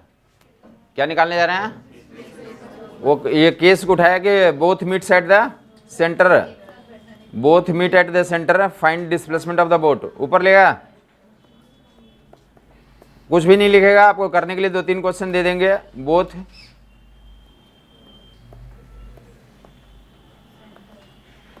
डिस्प्लेसमेंट ऑफ बोट इस प्रोसेस में निकालना, displacement of boat find out करना। यही जो थे एग्जाम्पल है, वेरियस क्वेश्चन है, एटलीस्ट जो थे किताबों में कम से कम डायरेक्ट जो है 20-25 क्वेश्चन मिलेंगे वेरियस लैंग्वेज में। अभी इसके तो पहले एग्जाम्पल दे रहा हूँ, और भी एग्जाम्पल दे दूंगा जहाँ पे तो एक यहाँ पे 1-2 आदमी एक बोट है, बाकी स्लैब रहता है, स्लैब पे एक आदमी रहेगा, ये दो, एक स्लैब एक ब्लॉक रहेगा। समझ आई बात नहीं है? या ये क्या रहेगा हमारा, एक हेमिस्फीयर रहेगा, एक बॉल रहेगा। तो ऐसे वेरियस केस बने होते हैं। तो हर एक केस का आंसर इसी लॉजिक से आएगा। एक बार समझ लें आप, दोनों कहाँ पे मीट करता है, ध्यान सुनोगे। तो ये 2 मीटर चला, दोनों सेंटर पे आने के लिए कितना मीटर चला, 2 मीटर चला। ये किसके रिस्पेक्ट में चला, ग्राउंड के रिस्पेक्ट में या बोट के रिस्पेक्ट में? बोट पे चल रहा था, बोट के रिस्पेक्ट में चला। ये 2-2 मीटर किसके रिस्पेक्ट में चला? अगर बोट स्टेशनरी होता, फिक्स होता, तो ग्राउंड के रिस्पेक्ट में भी 2-2 मीटर चलता। बट बोट मूव करने के लिए फ्री है। जैसे ये बोट पे चल रहा है, तो फिलहाल तो ये समझें कि दोनों मीट करने के लिए सेंटर पे आया, तो 2 मीटर किसके रिस्पेक्ट में चला, बोट के रिस्पेक्ट में चला। पहला पॉइंट तो ये ध्यान रखेंगे, ठीक है। अब हर एक बच्चा तो सहमत था कि बोट का डिस्प्लेसमेंट किधर होगा, तो बोट का डिस्प्लेसमेंट इस केस में कहाँ हो रहा, आई कैप में हो रहा। बोट का डिस्प्लेसमेंट आई कैप में हो रहा। तो पहला तो लिखोगे कि बोट का डिस्प्लेसमेंट ग्राउंड के रिस्पेक्ट में निकालना। बोट का मान लिया कितना, बोट का जो होगा तो किसके रिस्पेक्ट में होगा, ग्राउंड के रिस्पेक्ट में। बोट का ग्राउंड के रिस्पेक्ट में कितना हो गया, x हो गया। मान लिया किधर की तरफ हुआ, राइट की तरफ हुआ। देखते रहेगा बोट किधर गया, और आमिर खान भी कितना गया राइट में, 2 मीटर। 2 मीटर ये बोट पहले 2 मीटर x मीटर चला गया, और साथ में ये कितना चला गया, 2 मीटर। तो ग्राउंड के रिस्पेक्ट में आमिर खान का कितना हो गया, आमिर खान का ग्राउंड के रिस्पेक्ट में 2+x हो जाएगा। कितना हो जाएगा, 2+x। 50 किलो वाले का, 50 किलो वाले का डिस्प्लेसमेंट किसका, 50 किलो वाले का किसके रिस्पेक्ट में बता रखा है कि कोई जो प्रिंसिपल्स लेंगे, सेंटर ऑफ मास कंजर्वेशन या मोमेंटम कंजर्वेशन या कोई भी कंजर्वेशन प्रिंसिपल किसमें वैलिड होता है, ग्राउंड फ्रेम में। तो ग्राउंड के रिस्पेक्ट में निकालना जरूरी है। अगर 2+x कितना हो गया, ये 50 किलो वाला 2 मीटर। तो बोट रुका हुआ था तब चलता, लेकिन बोट पे ये 2 मीटर चला, प्लस बोट 2 मीटर ना, ये x मीटर आगे चला गया। तो ग्राउंड के रिस्पेक्ट में कितना गया, तो 2+x चला गया। ग्राउंड के रिस्पेक्ट में कितना चला गया, 2+x चला गया। समझ आ गया लोगों को? 50 किलो वाला का डिस्प्लेसमेंट ग्राउंड के रिस्पेक्ट में कितना हो गया, 2+x हो गया। आप जो नेक्स्ट जो देखेंगे इधर, अगर बोट स्टेशनरी होता था 60 किलो वाला कितना डिस्प्लेसमेंट करता, 2 मीटर। लेकिन ये 2 मीटर इधर आया, अब बोट 1 मीटर कहाँ चला गया, राइट चला गया। तो ग्राउंड के रिस्पेक्ट में इसका कितना हुआ, डाटा पे 2-x हो जाएगा। Displacement of 60 kilo. सर इस पॉइंट पे डाउट है, तब ये मूव कर रहा है तो भी राइट साइड पे, हाँ राइट साइड पे जब अभी मूव किया तो वो लेफ्ट साइड में था उस केस में। दोनों पहले एक यहाँ ये ऐसे अब तो चल रहा। तो फिर उसके अपोजिट में डिस्प्लेस करेगी वो। हाँ अब अकेला चलता तो अब इधर जाती, लेकिन ये भी चल रहा है ना, दोनों साथ साथ चल रहे हैं। तो उधर +10x इफेक्टिवली ये मास इधर आया, तो इफेक्टिवली बोट राइट जाएगा। तो उसी को मान लिया कि इफेक्टिवली कितना जा रहा है, वो मान लिया। इंडिविजुअल नहीं माना, ओवरऑल मान लिया कितना गया राइट में, x चला गया। बोट का डिस्प्लेसमेंट राइट में कितना हो गया, और आमिर खान साथ में 2 मीटर और गया। तो आमिर खान का राइट में कितना डिस्प्लेसमेंट हो गया ग्राउंड के रिस्पेक्ट में, 2+x हो गया। जबकि अमिताभ बच्चन 2 मीटर आया, लेकिन बोट कितना आगे चला गया, तो कितना इफेक्टिवली आया, तो लेफ्ट में कितना आ गया, तो 2-x आ गया। लेफ्ट में अमिताभ बच्चन का डिस्प्लेसमेंट कितना हुआ लेफ्ट में, ग्राउंड के रिस्पेक्ट 2 - x हो गया। अगर नहीं चलता, दो तेज सभी सिचुएशन देख लेंगे। अगर बोट परमानेंटली फिक्स होता वहां पे, तब अमिताभ कितना था, ग्राउंड के रिस्पेक्ट में भी 2 और बोट के रिस्पेक्ट में भी 2, ठीक। अगर दूसरा केस, हाँ जी, बोट सिर्फ बोट मोशन करता, अमिताभ बच्चन मोशन कर ही नहीं रहा था, तो वो कितना जाता है अमिताभ बच्चन, तो ये x ही जाता है। किधर जाता है, राइट के राइट जा रहा था बोट, तो साथ में अमिताभ बच्चन को राइट में ही x जाना पड़ता, हाँ या नहीं। लेकिन दोनों चल रहा, बोट भी चल रहा, अमिताभ बच्चन भी चल रहा, तो ग्राउंड के रिस्पेक्ट में कितना हो जाएगा, 2 - x हो जाएगा। या तो स्ट्रेट फॉरवर्ड देख सकते हैं, मोस्टली लोगों को कोई दिक्कत है नहीं इसमें। यह इधर कितना गया, 2 मीटर गया, बोट आगे चला गया, तो कितना इधर गया, तो 2 - x गया, कितना चला गया। किसको किसको इसमें दिक्कत आ रही है 2 - x में, 2 - x सबके लिए ऑब्वियस है, तो 2 - x सबके लिए ऑब्वियस। तो अब नेक्स्ट अब आंसर आ गया, बहुत आसान। अब आगे का आंसर आप ध्यान से देख लो, बहुत इतना ही करते थे, मोमेंट बैलेंस करते, ध्यान सुनोगे क्या करते, जो लोग राइट जाने वाले लोग हैं, जो राइट के जिनका मोशन और उनका मास मोमेंट एक तरफ रख दो, और जो लेफ्ट जाने वाले हैं उनका मास मोमेंट एक तरफ लिख दो। राइट जाने वाले कौन कौन हो गए, Aamir Khan and boat, Aamir Khan and boat right जाने वाले हैं, तो उनका मास मोमेंट एक तरफ लिख दिया। बोट का 40x 40 × x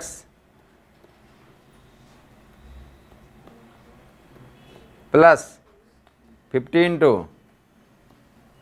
× इक्वल टू कितना,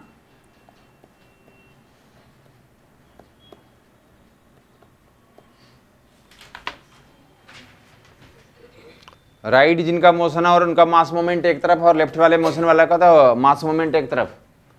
यहाँ सोल्व आउट कर लेंगे, x की वैल्यू निकल के आ जाएगी।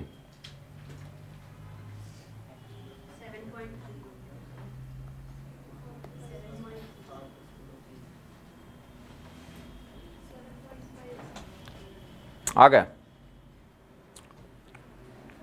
x की वैल्यू एक तरफ x को कर लो, बाकी को एक तरफ कर ले,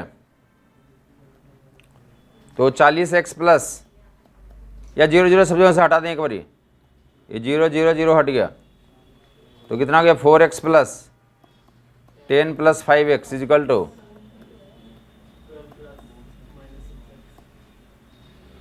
सॉरी,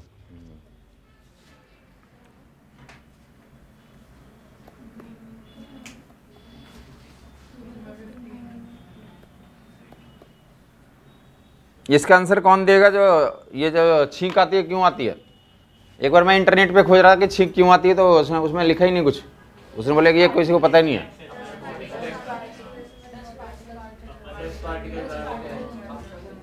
10 पार्टिकल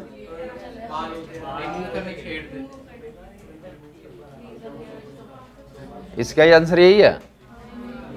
गूगल पे इसका आंसर नहीं है, गूगल पे लिखा हुआ कि there is no certain answer. चलें ऊपर देंगे, बताएंगे आप, चले घर पे सोचेंगे। हाँ 4x 5x एंड 6x कितना हो गया हमारा ये,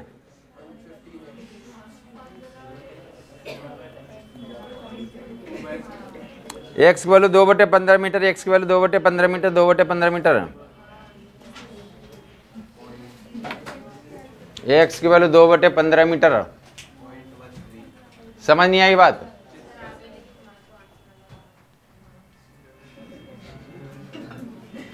आंसर गलत आया तो आप केयरफुल रहेंगे, ऐसे मिस्टेक्स एग्जाम में भी हो जाते हैं। अभी से केयरफुल रहेंगे तो जो घटेगा वो उसका जो है ना, तो स्पेशल कोई नियम नहीं होता कि हमारे कैलकुलेशन वाले मिस्टेक्स कैसे रिमूव होंगे। जो मिस्टेक्स रिमूव हो रहे हैं उसको क्या करेंगे आप, बाच आउट करेंगे।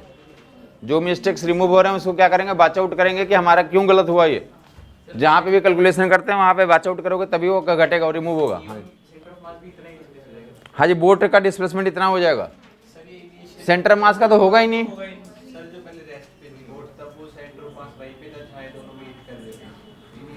अरे कहीं और रहा होगा ना बेटा, उसका सेंटर मास वहीं पे थोड़ी होगा। ये 50 किलो है, ये 60 किलो है, और बोट का 40 किलो है, तो सेंटर मास कहाँ पे होगा। 60 किलो टुवर्ड्स होगा। बोट का डेफिनेटली यहाँ पे तो नहीं होगा, यहाँ तक 60 किलो इधर की बोट का यहाँ पे तो नहीं होगा, कहीं और होगा। जो एक्सी वैल्यू है ये वो सीधा वही आई है सेंटर ऑफ मास की जो होगा इनिशियली जहाँ पे भी था, जहाँ था वही जहाँ पे था वहीं पे रखने के लिए बोट इतना डिस्प्लेस हो जाएगा। वो पोजीशन में नहीं निकालना बोट, हाँ बोट का डिस्प्लेसमेंट निकालना। वो भी एक नियम होता है कि पहले सेंटर ऑफ मास का पोजीशन निकालो बाद में निकालो फिर, तो उससे बेटर है क्या करें हम डायरेक्टली बोट का डिस्प्लेसमेंट मान लें और वहां से निकाल लें। क्लियर हो गया वो लोगों को? बोट का डिस्प्लेसमेंट निकाल लिया। आप देख लेंगे उसके बाद का आंसर कुछ और क्वेश्चन होते हैं उस पर देख लेंगे। बोट का डिस्प्लेसमेंट तो 2/15 मीटर हो गया, मीटर सेंटीमीटर वगैरह में चेंज कर लो, ऊपर देगा। तो बोट का ग्राउंड के रिस्पेक्ट में कितना होगा? 2/15 मीटर। आमिर खान का ग्राउंड के रिस्पेक्ट में बताओ, तो ऐसा कर लोगे तुम। आमिर खान का ग्राउंड के रिस्पेक्ट में कितना डिस्प्लेसमेंट हुआ, अमिताभ बच्चन का कितना हुआ, तो ऐसे सारे आंसर दे दोगे जिसके बारे में पूछा जाएगा।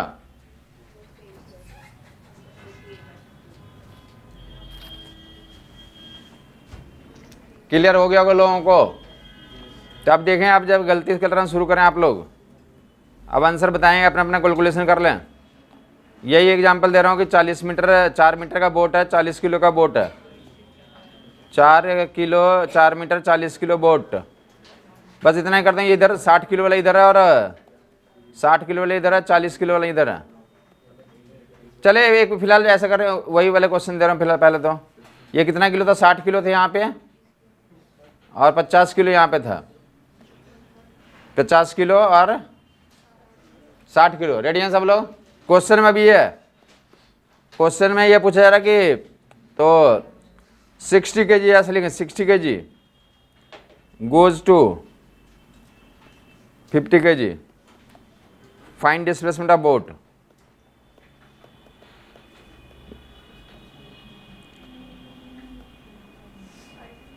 Five 60 kg goes to 50 kg, find displacement of boat.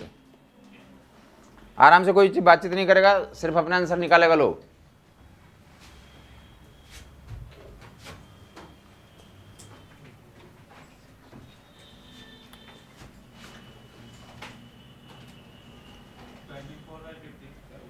Twenty 4/15 एक आंसर आ गया, बाकी लोग भी 4 आंसर पूरा करें। 24/15 एडीमडी एल्स 30/11 20/11 20 या 30 एनीबडी एल्स? ए और बी 2 ऑप्शन आ गया।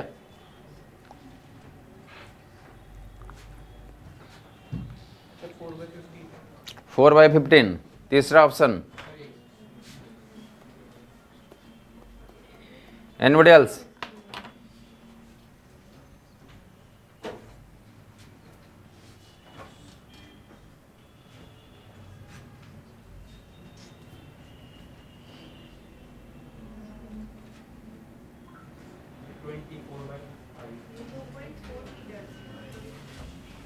यस 24/5 डी ऑप्शन भी आ गया। बहुत आसान है, ऊपर देख ले क्या लिखेंगे। डेफिनेटली ऑब्वियस है, देखेंगे इधर। अब जो इतना देर में डिसीजन एक ही इक्वेशन लिखना था, फिर कैलकुलेशन करना था। सिंगल से इक्वेशन लिखना, यहाँ पे 2 ही लोग का मूवमेंट हो रहा। डेफिनेटली ऊपर देगा, बंद कर लेगा, अब एक बार लिख लेगा। ये कितना है? तो 60 किलो वाला कहाँ जा रहा है? 60 किलो वाला 50 किलो वाले के पास जा रहा है। तो ऑब्वियस है कि यही इधर जा रहा है, तो बोट का डिस्प्लेसमेंट राइट में होगा। तो बोट का डिस्प्लेसमेंट राइट में हो गया, ऊपर देगा। बोट का डिस्प्लेसमेंट किधर हो गया? राइट में। और अमिताभ बच्चन का किधर हो गया? तो बोट के रिस्पेक्ट में अमिताभ बच्चन 4 मीटर गया और ग्राउंड के रिस्पेक्ट में तो 4 - x 4 - x इंटू कितना is equal to 40 into x plus 50 into x। काफी लोग ये टर्म नहीं लिखते, 50 को नहीं ले जाते हैं, तो ये गलत हो जाएगा। काफी लोग इतना ही लिखे होंगे तो वो गलत था।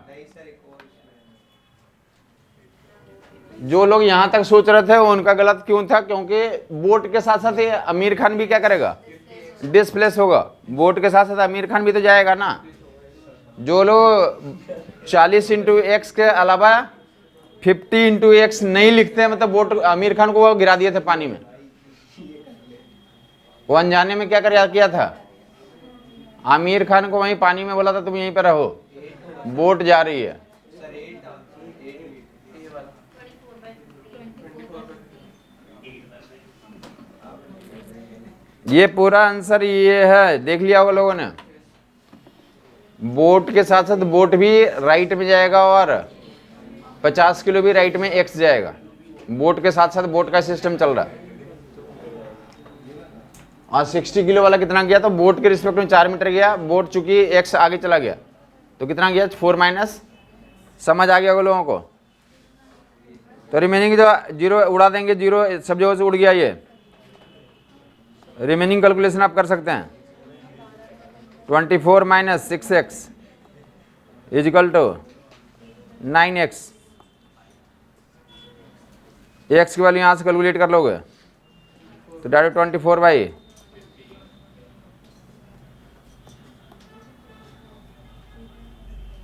द नेक्स्ट पार्ट में हम मूव करें। 2 पार्टिकल्स का केस लेने जा रहे हैं। अभी 3 पार्टिकल का केस था, कुछ और इसमें केसेस बनाए जा सकते हैं कि ये दोनों सेंटर पे आए थे। अभी एक को इधर ले गए थे, अमिताभ बच्चन इधर आ रहा था, दूसरा क्या बनाया जा सकता है, आमिर खान राइट में गया। समझ आ गया वो लोगों को। या कोई एक ही केस होता कि दोनों लोग हैं ही नहीं, एक ही लोग हैं, तो एक वाला केस बोर्ड पे हो सकता है, या ऐसे देख लेगा इधर। एक क्या है, तो स्लैब है, आइस का स्लैब है। ऊपर देगा, बातचीत ना करे, बार बार जो है तो आवाज आ रही है। कंप्लीट क्लास में तो स्टार्टिंग से अंत तक आवाज आता ही रहता है। इसका मतलब ये होता है कि आप जो है डॉक्टर बनने की लीग में अभी पहुंचे ही नहीं है, क्योंकि साइलेंस मेंटेन रखना। तो वहां पे ऑपरेशन थिएटर में जाएंगे, आपको बात करने की आदत है, कोई नहीं है तो क्या करेंगे, पेशेंट से बोलेंगे पहले उठो तुम, थोड़ा हम बात ही करते हैं, बहुत टाइम हो गया। तो जो वर्क है उसके अनुसार से आपके अंदर डिसिप्लिन यहीं से क्लास से ही आता है, वो अलग से नहीं। 4 साल वहां पे जाने के बाद कुछ नहीं, वहां तो सिर्फ ट्रेनिंग दी जाती है कि कैसे कैसे करना है।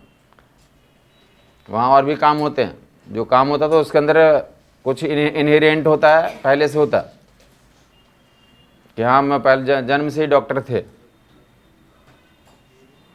पूछोगे ना जो पढ़ रहे हैं एम्स में, तो जाकर पूछोगे तो बोलेगा बर्थ से ही हम थे। ऐसा कुछ नहीं कि बाद में वो वजह से एक्सप्रेस करना बचा हुआ था, बाकी थे तो पहले से हमारे अंदर, तो ऐसी प्रॉपर्टीज पहले से थी।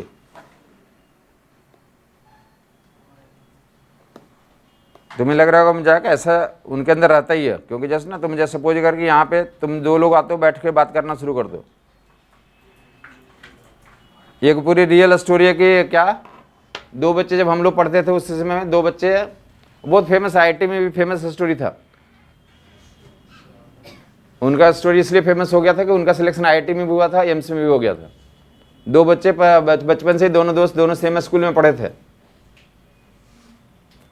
सेम क्लास सेम स्कूल, आसपास में ही रहते थे दोनों। वहाँ भी स्कूल में भी टॉप करते थे। इधर जब दोनों तैयारी करा, मैथ बायोलॉजी दिले करके, दोनों का सिलेक्शन IIT में भी हो गया, एम्स में भी हो गया। उन्होंने दोनों ने एम्स में एडमिशन लिया।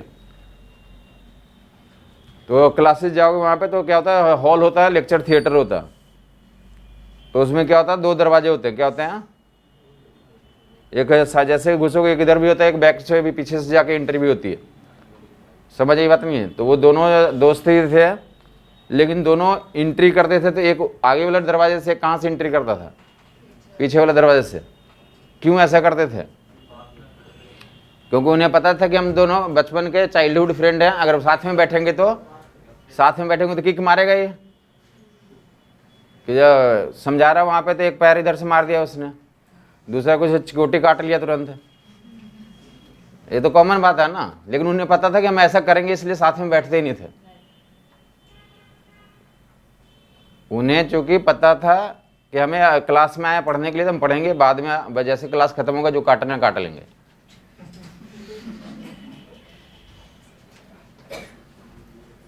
तो उस स्टैंडर्ड पे इसलिए पहुंचे थे क्योंकि उन्हें ऑलरेडी पता था कि कहाँ पे क्या करना। ये तो कॉमन है, जैसा कि हमने आप बात कर रहे हैं, हम भाषण देना शुरू करेंगे, आप बगल वाले को पिंच करते हैं कि देखो क्या कर रहा है, हम ही लोग को बोल रहा है, या कैसे भी तुम रिएक्शन तो करते हो ना, न्यूटन बोला है कि एक्शन का रिएक्शन होता है, तो आपने रिएक्शन किया तो हम बोलना शुरू किया, हम रिएक्शन कर रहे हैं तो आप भी क्या कर रहे होंगे, बगल वाले को तो पिंच कर रहे होंगे, देखो भाषण दे रहा, हमारे ऊपर भाषण दे रहा। अभी बात करके फिर से दिखाते हैं इसको, इसके भाषण का कितना असर है, तो चलता रहेगा ये, पता है कि लाइफ कभी एंड नहीं होता, चलता रहेगा ये। बट जरूरी है कि हम यहाँ पे समझने के लिए आए तो कुछ पॉइंट समझ लें, हम सिलेक्शन ले लें, फिर चलता तो रहना ही है, उसमें कोई दिक्कत नहीं है। जो आप एक्सप्रेस करेंगे, जो करते हैं, तो वो सब काम जो है ना, हमने भी कभी करा होगा, तो सब कुछ हमें पता है। क्या बोला दिए देखेंगे ऊपर, तो हम इंश्योर करें कि हम लोग एक पॉजिटिव माइंडसेट के साथ बैठे हैं, डिसेंट लोग हैं, हमें सिलेक्शन लेना है, इसलिए काम करें। भाषणबाजी से कोई फ़र्क नहीं पड़ता, तुम भी जो है ना खड़ा कर दिया, तुम भी जो है तो काफ़ी भाषण दे सकते हो। क्या दिया हुआ सवाल देखेंगे, क्वेश्चन क्या है कि स्मूथ सरफेस है, फ्रिक्शन क्या करना है, इग्नोर करना। क्या करना है, फ्रिक्शन इग्नोर करना है। सवाल ये है कि स्मॉल एम कैपिटल एम का एक सिस्टम है, फिर यही सवाल है, बच्चा देख लिया सवाल क्या है, क्या स्मॉल एम कहाँ चला गया, तो राइट पे चला गया, तो कैपिटल एम का क्या करना हमें, तो कैपिटल एम का डिस्प्लेसमेंट निकालें। कैपिटल एम का क्या निकालें आप, डिस्प्लेसमेंट निकालेंगे, स्मॉल एम का क्या निकालें, डिस्प्लेसमेंट निकालें। समझ आई बात नहीं आई। ऊपर तो बहुत आसान काम है, ग्राउंड के रिस्पेक्ट में ही काम करते हैं, हमें क्या करना होता है, और डिफरेंटली स्मॉल एम किसके रिस्पेक्ट में इतना गया, स्मॉल एम कैपिटल एम के रिस्पेक्ट में कैपिटल एल गया, स्मॉल एम कैपिटल एम के रिस्पेक्ट में कितना डिस्प्लेस हुआ, एल। तो ऑब्वियसली अगर वो राइट जाएगा तो कहाँ जाएगा इसका मूवमेंट, कैपिटल एम का डिस्प्लेसमेंट। सवाल ये है कि स्मॉल एम राइट चला गया तो कैपिटल एम का डिस्प्लेसमेंट निकालें, कैपिटल एम का क्या निकालें, डिस्प्लेसमेंट निकालें। तो कैपिटल एम का डिस्प्लेसमेंट कितना ले लिया, एक्स ले लिया, और किधर ले होगा, तो डेफिनेटली किधर होगा हमारा, वह माइनस आई कैप में होगा। तो स्मॉल एम का बता देंगे, तो स्मॉल एम का कितना हो जाएगा, L minus x, displacement of small m with respect to ground, displacement of small m with respect to ground, that will be L minus x. और वो किधर हो रहा है, राइट में हो रहा है। लेफ्ट राइट का मास मोमेंट बैलेंस करते हैं, लेफ्ट राइट का मास मोमेंट बैलेंस करते हैं। लेफ्ट राइट का m x is equal to m into L minus x,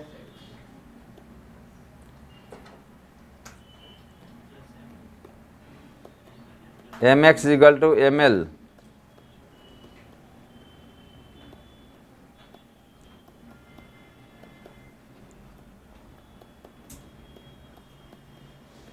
x की वैल्यू कितनी आ गई,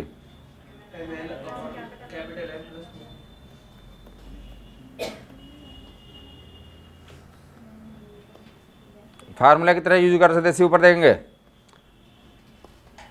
कैपिटल एम का डिस्प्लेसमेंट निकालना, तो क्या आ गया ऊपर में, स्मॉल एम आ गया, टोटल मास आ गया, और क्या ये इसको क्या बोल सकते हैं, displacement of small m relative to capital M, relative displacement है। क्या है ये, स्मॉल एम का कैपिटल एम के रिस्पेक्ट में डिस्प्लेसमेंट है, तो ये स्ट्रेट फॉरवर्ड फार्मूला आ गया। हाँ उसमें भी लग सकता है, बट वहाँ पे कितने लोग हैं, 2 लोग हैं, तो दोनों के लिए लगाना पड़ेगा। वहाँ पे तो वहाँ भी यूज करके निकाल सकते हैं आप, अगर आपको बेहतर से मतलब सही से समझ में आता तब।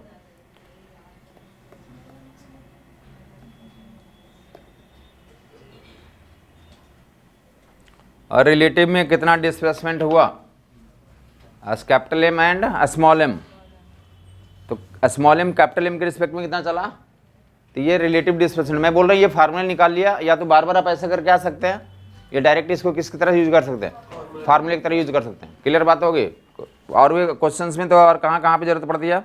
बाय द वे इसमें एक और लिखा देते हो, स्मॉल एम का ग्राउंड के रिस्पेक्ट में, तो स्मॉल एम का ग्राउंड के रिस्पेक्ट में निकाल लोगे, स्मॉल एम का ग्राउंड के रिस्पेक्ट में कौन बता देगा,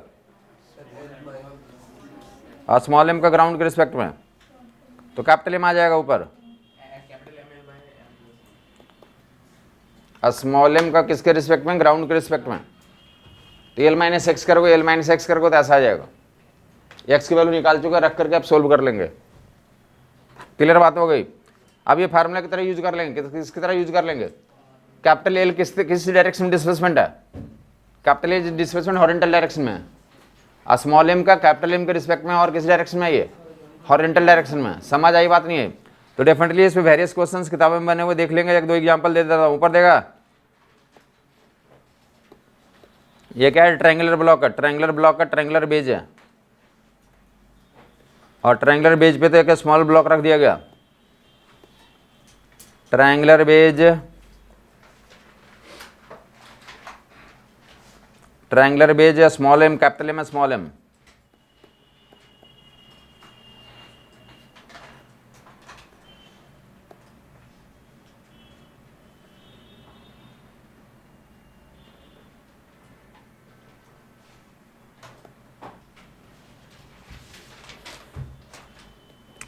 कोई एक दिया रहेगा, ज्योमेट्री दिया रहेगा कि ये क्या हमारा तो थीटा है और ये कितना बेस लेंथ एल है, या हाइट दिया उसका कोई एक चीज़ दिया रहेगा, तो उसके बेसिस पे क्या निकल के आ गया हमारा,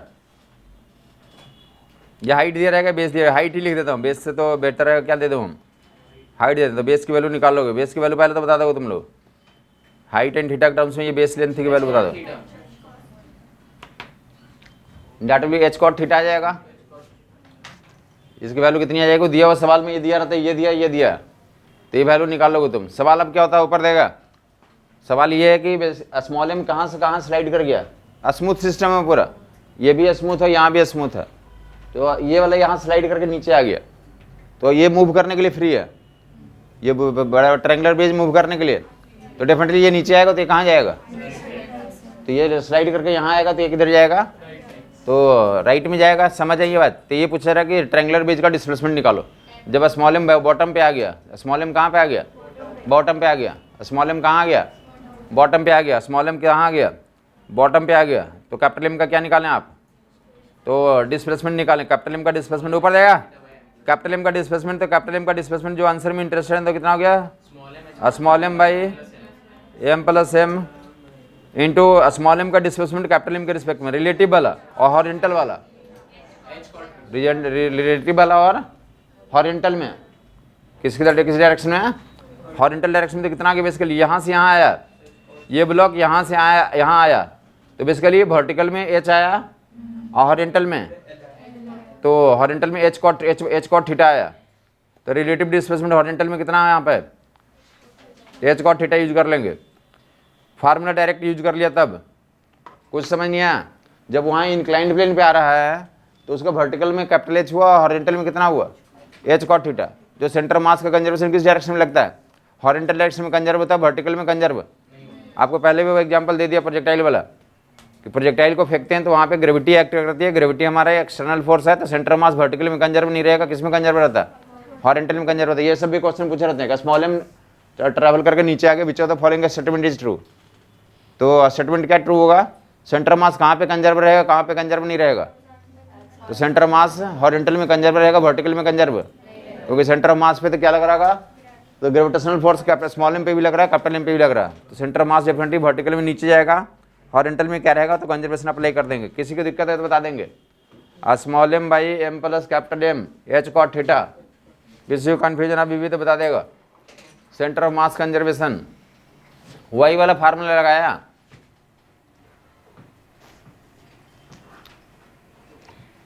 कैपिटल एम का डिस्प्लेसमेंट, बड़े वाले का डिस्प्लेसमेंट तो छोटे वाले का मास लेते हैं, और छोटे वाले का रिलेटिव डिस्प्लेसमेंट लेते हैं और टोटल मास से डिवाइड कर देते हैं। एक तो ट्रायंगुलर बेज वाला केस भी काफ़ी जगह पे दिए हुए, किसी को कन्फ्यूजन है बता देगा। और वर्टिकल में सेंटर मास कंजर्वेशन नहीं होती है, क्योंकि एक्सटर्नल फोर्स लग रहा है, ग्रेविटी वहाँ पे तो एक्सटर्नल फोर्स लग रहा है, हॉरिजॉन्टल में कोई एक्सटर्नल फोर्स नहीं है, तो सेंटर मास क्या रहता है वहाँ पे, कंजर्व रहेगा। तो अनदर क्वेश्चन ऊपर देगा, लोग ब्लॉक के ऊपर ब्लॉक दिखा दिया, ये एक केस ऐसा होता है, ये हर एक किताबों में सवाल दिया हुआ।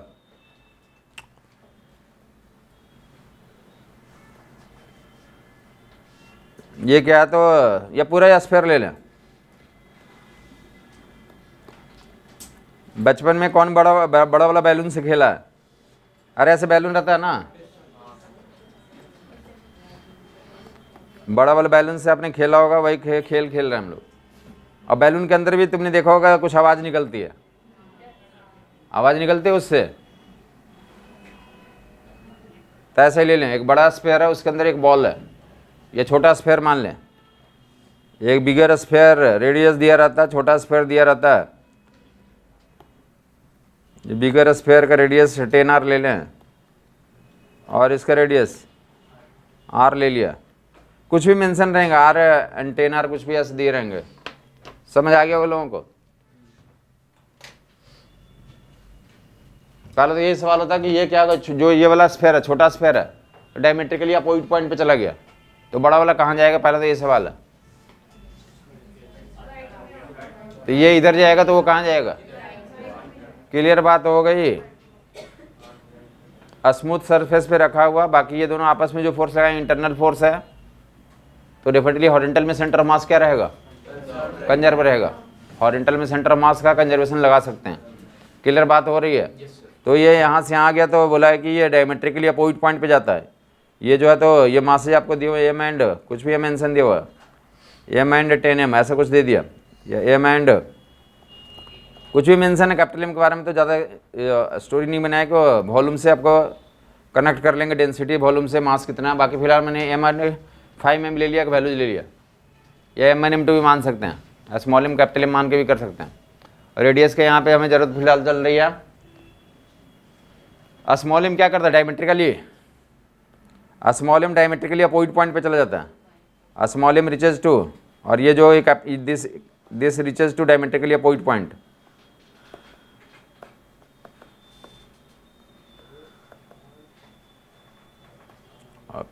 Capital M reaches to diametrically opposite point, find displacement of capital M 5m।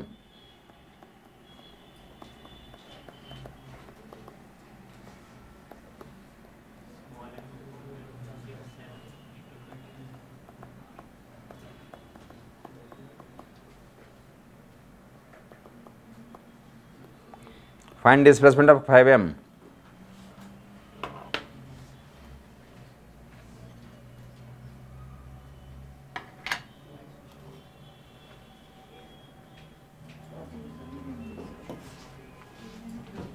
बहुत आसान है, इसमें कुछ करना नहीं है। फार्मूला पता चल गया कि स्मॉल एम ऊपर में क्या आएगा, एम आएगा, नीचे 6m आएगा, और इसके रिलेटिव में कितना हो गया, तो रिलेटिव में कितना हो गया, 10m हुआ या 8m हुआ या 6m, क्या आ रहा है, ये यहाँ से यहाँ जाएगा। तो वो रेडियस उसका भी दिया हुआ, तो क्या करेंगे, सेंटर ऑफ मास के रिस्पेक्ट में डिस्टेंस करेंगे। सेंटर ऑफ मास का डिस्प्लेसमेंट कितना हो गया, पहले यहाँ पे था और बाद में यहाँ पे आ गया, तो हॉरिजॉन्टल में कितना डिस्प्लेस हो गया सेंटर ऑफ मास, तो टोटल 10 आ रहा है, 20 आ रहा है, सॉरी टोटल कितना 20 आ रहा है। रेडियस दिया 10 r, तो डायमीटर कितना हो 20 r, और 20 r में से कितना माइनस कर लोगे, पूरा ये 20 r है, और 20 r में से r एंड r माइनस कर लोगे, तो जो डिस्प्लेसमेंट हो रहा है रिलेटिव में that will be 18 r। Displacement कितना होगा रिलेटिव में, 18 r। क्लियर हो गया लोगों को।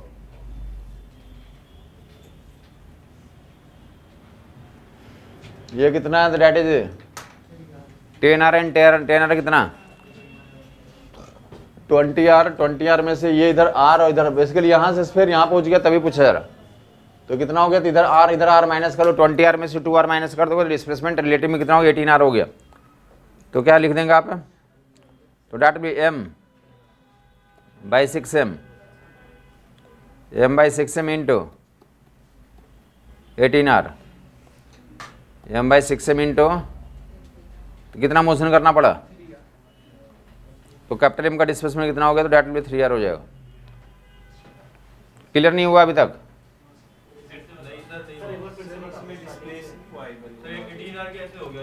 हाँ 18 r बेटा, बड़े वाले स्फेयर का डायमीटर दिया हुआ था, रेडियस कितना दिया हुआ था,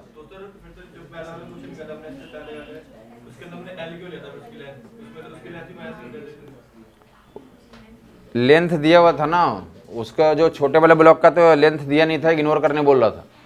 जब मेंशन नहीं किया था तो क्या था, स्मॉल था, इग्नोर करना था, पॉइंट मास मानना था उसको। यहाँ पे रेडियस दिया हुआ था, इसे कंसिडर करने बोला वो, r एंड 10 r है, और ये कितना है r है, तो बोलेंगे ये पूरा जो है डायमीटर यहाँ से यहाँ तक कितना हो गया, 20 r हो गया, ये 20 r हो गया। और ये जब ये यहाँ से यहाँ जाएगा तो इसका डिस्प्लेसमेंट सेंटर ऑफ मास का डिस्प्लेसमेंट लेंगे, कहाँ कितना हो गया, यहाँ पे था पहले और फाइनली यहाँ पे आ गया, तो कितना लेफ्ट में चला गया ये, तो ये r इधर से कट जाएगा, उधर से r कट जाएगा, तो कितना हो गया ये 18 r डिस्प्लेसमेंट हो गया। जो बड़ा वाला बैलून के रिस्पेक्ट में छोटा वाला का कितना डिस्प्लेसमेंट हुआ, 18 r। फार्मूला क्या होता हमारा, m into x relative by m plus m।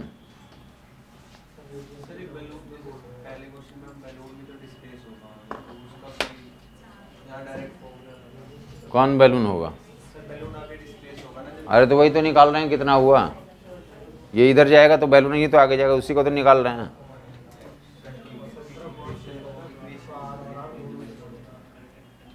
Centre of मास को यहीं रखने के लिए तो बैलून शिफ्ट होगा, ये तो निकाल रहे हैं। सेंटर ऑफ मास का डिस्प्लेसमेंट पूछा जाएगा तो आंसर 0 देंगे। बैलून कैपिटल एम बड़ा वाला बैलून का डिस्प्लेसमेंट ही तो निकाल रहे हैं। m/6m इंटू एक्स आर निकाल लिया 18r। वो फार्मूला निकाल लिया तो या तो फार्मूला लिख करो या बार बार क्या करें आप मास मोमेंट बैलेंस करके निकालें, एक ही बात है।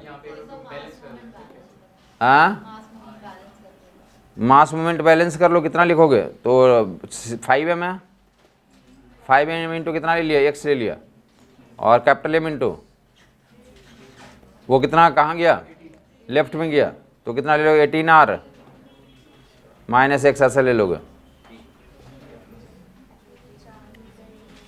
ना समझ में आया कुछ? वो 18r इधर जा रहा है और वो कहाँ चला जा रहा है, x आगे जा रहा है। अगर नहीं, ये अगर ये मूवेबल नहीं होता तो 18r जाता लेफ्ट में, बट ये इधर 18r जा रहा है और ये कितना आगे चला गया, x चला गया, तो ग्राउंड के रिस्पेक्ट में कितना लेफ्ट गया 18r माइनस एक्स, कितना लेफ्ट चला गया 18r माइनस एक्स। क्लियर हो गया होगा लोगों को?